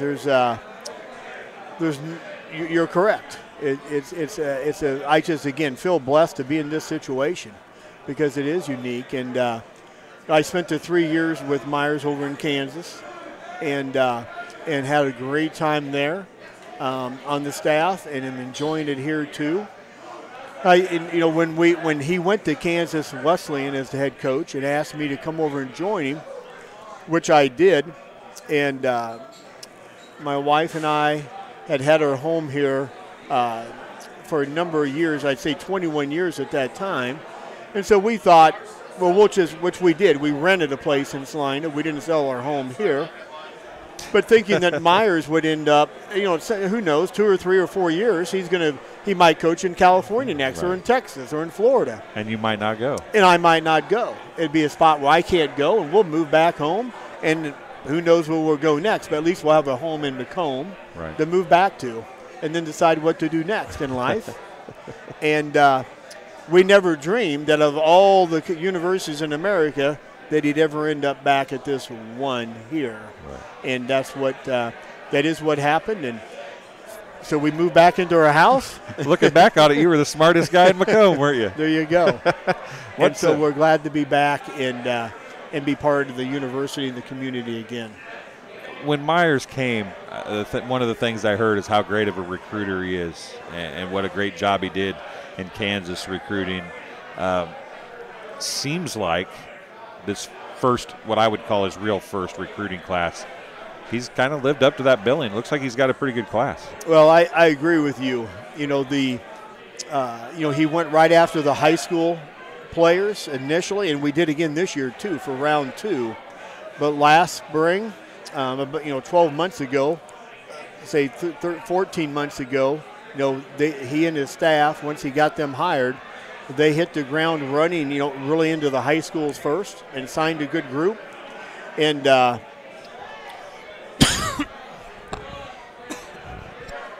several of those guys have come through very well, and already as true freshmen.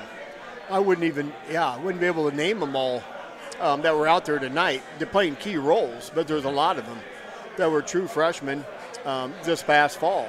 Right. And then we signed another good group that we believe will be very good true freshmen this coming fall.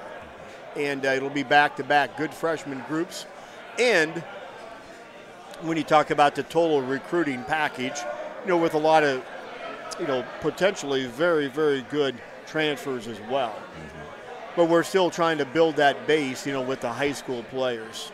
But tonight, there's no doubt, there are several freshmen out there. They were catching passes. Again, they're running the football. And, of course, Ludo couldn't go tonight, as you know, our top running back. So those other 2 guys carrying the ball, true freshmen. And they performed pretty well. And a freshman offensive lineman at right tackle, and Youssef, and on defense, several key players being freshmen as well. So the recruiting has gone well initially, and we feel like we're putting in one high school class. We're stacking a good one right now that's coming in. Several of those guys were there tonight watching, on top of one that we brought in last year. One of the, you mentioned transfers there during that time. As you look back to when you were a head coach and you see you didn't have the portal then, how much of a difference does that make when you're thinking recruiting and all that stuff, or can you not even think about that and then just try to snag somebody if they come available? Or, I mean, how much pressure does that add to these coaches now that maybe you didn't have then? Well, what it does add is it takes a lot of your time. You bring up a good point. You asked the question about does it just happen and you snag one? Unfortunately, it doesn't. I mean, it just takes so much of your time now because there is the portal.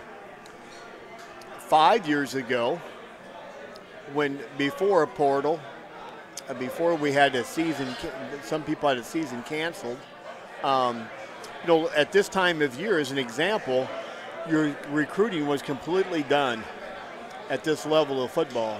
We'd signed everybody in February on the signing date, and you had spring practice, and you weren't recruiting during spring practice much, and you're focusing on your own team. Then you go out spring recruiting for next year's players. Well, what has changed is, during spring ball, now everybody is still recruiting, us and all schools in America, because you're still looking for calling those portal guys. And then as you probably know and have talked about, on Monday the portal reopened and thousands of players put their names in. And so starting Monday, we're taking hours a day watching those portal guys, watching tapes on them, and then calling them and checking in with them and seeing if they're interested. So if that, 4 years ago probably, I'd say, none of that was even happening. Right. So it's very time. It just added more time to the work day and the work process, of the college coach. But I don't think it's something you can ignore now, is it? Oh, no, you can't. What we did is probably almost what every school did is instead of this past week being only spring ball, it was several hours of the day was watching the tape and calling the portal players that wouldn't have been going on a few years ago. So it takes a lot of your time because everybody's doing the same thing. Right. And so when we call a kid, we think he's pretty good. Well, we also realize within that same hour he probably got called by 15 other schools. Right. And we're just one of them, and we want to find out if we get our foot in the door with him or not. Right. So, do you think, as you look back at the end of last year, I felt like as I was listening and watching some of the games and listening to them, I felt like the team got better every week. Even though you weren't winning, but you got in games, you were in more games. I said to somebody, it felt like they just needed to win one. They just needed to. Sometimes you can get better, but you have to learn to win. I mean, and they couldn't quite learn to win. I agree completely. The good news is I'm going to say that season's behind us. Right. But if during that season, there's no question if we would have won one, it would have been a very positive step. I think if you'd have won that one 3 weeks from the end of the week, or that Youngstown game, or right. But if you'd have won that one, you might have won 3 or 4 in a row. I mean, that's the way the season correct. went the rest of the year. If you'd have won one of those close games early, you might have ended up close to 500. And I don't disagree with you. And then great credit to our players is that without winning one and being 0-10, we go to Illinois State, and they just obviously game 11 they played their hearts out till the end of overtime.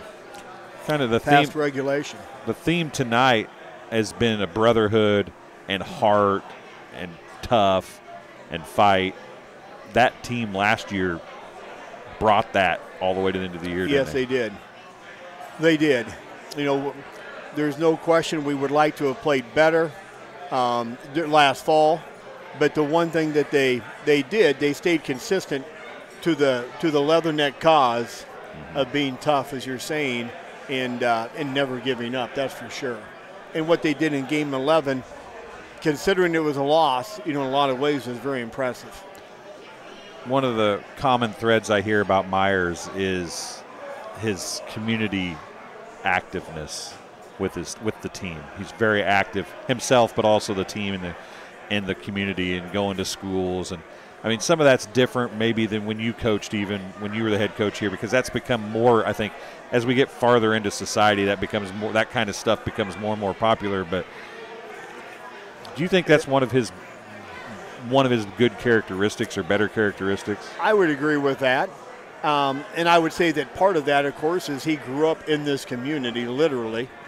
And I've been out to several of the local schools just recently, as you're saying, with some of the players in the mornings, greeting the students as they came. Well, those are schools that Myers attended himself. Right. And, of course, he's there himself as well. And but, yeah, I think it in some ways is easier for him to be motivated to do that. And it means more to him because, again, he walked into those schools as a youngster himself. Right. And then for him to go back and high-five all the youngsters coming in now, you know, that means a great deal. He walked that same hallway with those same, well, not the same kids, but the same age kids as a senior, right? That's correct. Graduation day or whatever the case may be. Exactly. What do you think's his best attribute as a head coach? That's a good question, I guess, to ask about anybody, and a tough question to ask. Is it harder because he's your kid? Well, I'm trying to think of a good answer, of the correct answer that I would feel like the correct answer about his best attributes. You should ask. I would say one thought that comes right to mind, you know, he's both experienced and young. He's both, I'm going to say. But as being a young, experienced coach, he keeps his head about him very well, because the last 12 months have been a huge challenge. I coached here for 14 years before, but the challenge was never like this. Right. You know, things just has added up through the state of Illinois, through what happened with the worldwide situation, and most schools not playing ball, all of that has made this school such a challenge to coach in this state and at this school. And considering that, I would say that, you know, again, being young and yet experienced, you know, he keeps his head about him very well, stays positive, keeps everybody going in the right direction, and you know, staying focused on the positive, and staying enthusiastic and working straight ahead. Because it'd be easy. It's easy. Well, just based on last season, it'd be easy to get caught up in the negatives, and complaining. You know, one thing that he doesn't do is complain. No reason to complain. If there's a challenge ahead of you, then, you know, what's the solution for the challenge? Yeah, how are you going to overcome that challenge, which makes you a better coach, makes the players better, and you have a better team when you take on the challenge. And that's how he approaches things. He's not going to make excuses or complain. He's just going to take on the challenges and keep the staff and the players positive and attack it. Well, you could see that at the Downtown Athletic Club this year. I mean, you did a lot of those through the years too. He had to come so many weeks and say, another offensive lineman is down, another running back is down, we're down a defensive end, we're down a whatever. But he never once seemed to complain about it, never once seemed to be down about it. He just said that's part of the game, and our next guy is going to step up, and we're going to play as hard as we can play. You bet. I agree. And I think that's how I would answer that question right now. Would be, you know, a great attribute for him is staying positive and upbeat and keeping everybody going in that direction. Yeah, we talked a lot about foundation with Paul Bubb earlier and Coach Drury earlier. We talked about you have to build a foundation. His foundation was a little rocky when he got here. But it looks to me like, and it feels to me like, the foundation is pretty solid now, and he can start building now on a foundation that he wanted to make something good here. That's also, I would agree with your point very much. That's a good way to put it, because that's what's happened, and so much of that has to take place, as you know, off the field. as far as, it begins with the players in our program being accountable for their actions, for them attending class, for them doing well in their classes, for really doing as well as they can in their classes, not just attending and receiving any grade, but doing as well as they can, fulfilling their potential in the classroom. It begins there, but that doesn't show up when you play on Saturday, I'll admit. Right. But still, you have to establish that. It shows up when they don't show up because they're not in school anymore, doesn't it? That's true. And then that also goes hand in hand with the community service and the time in the community. Those things add up. Then now you can start practicing better as well. A sense of responsibility and pride helps a lot, doesn't it? Exactly. And it carries from one thing. That's kind of been another theme that we talked about. You learn failure isn't always bad. It sucks at the moment, but you can learn from it. And last year there was a lot of learning experiences, I think, for probably for Myers too, but for his team. And they seemed like they learned from those things. And the one thing they have left to learn is to win. And it looks like they're moving in that direction after the spring game tonight. I agree. Well, Coach, I don't have to keep any longer. It's getting late. Are you playing golf tomorrow, or are you helping organize? I'll be out there. I'll be out there cheering them on. I won't be swinging, but I'll be cheering them on. And sounds like it's going to be a pretty big crowd. I think it'll be another great crowd. It'll be a lot of fun.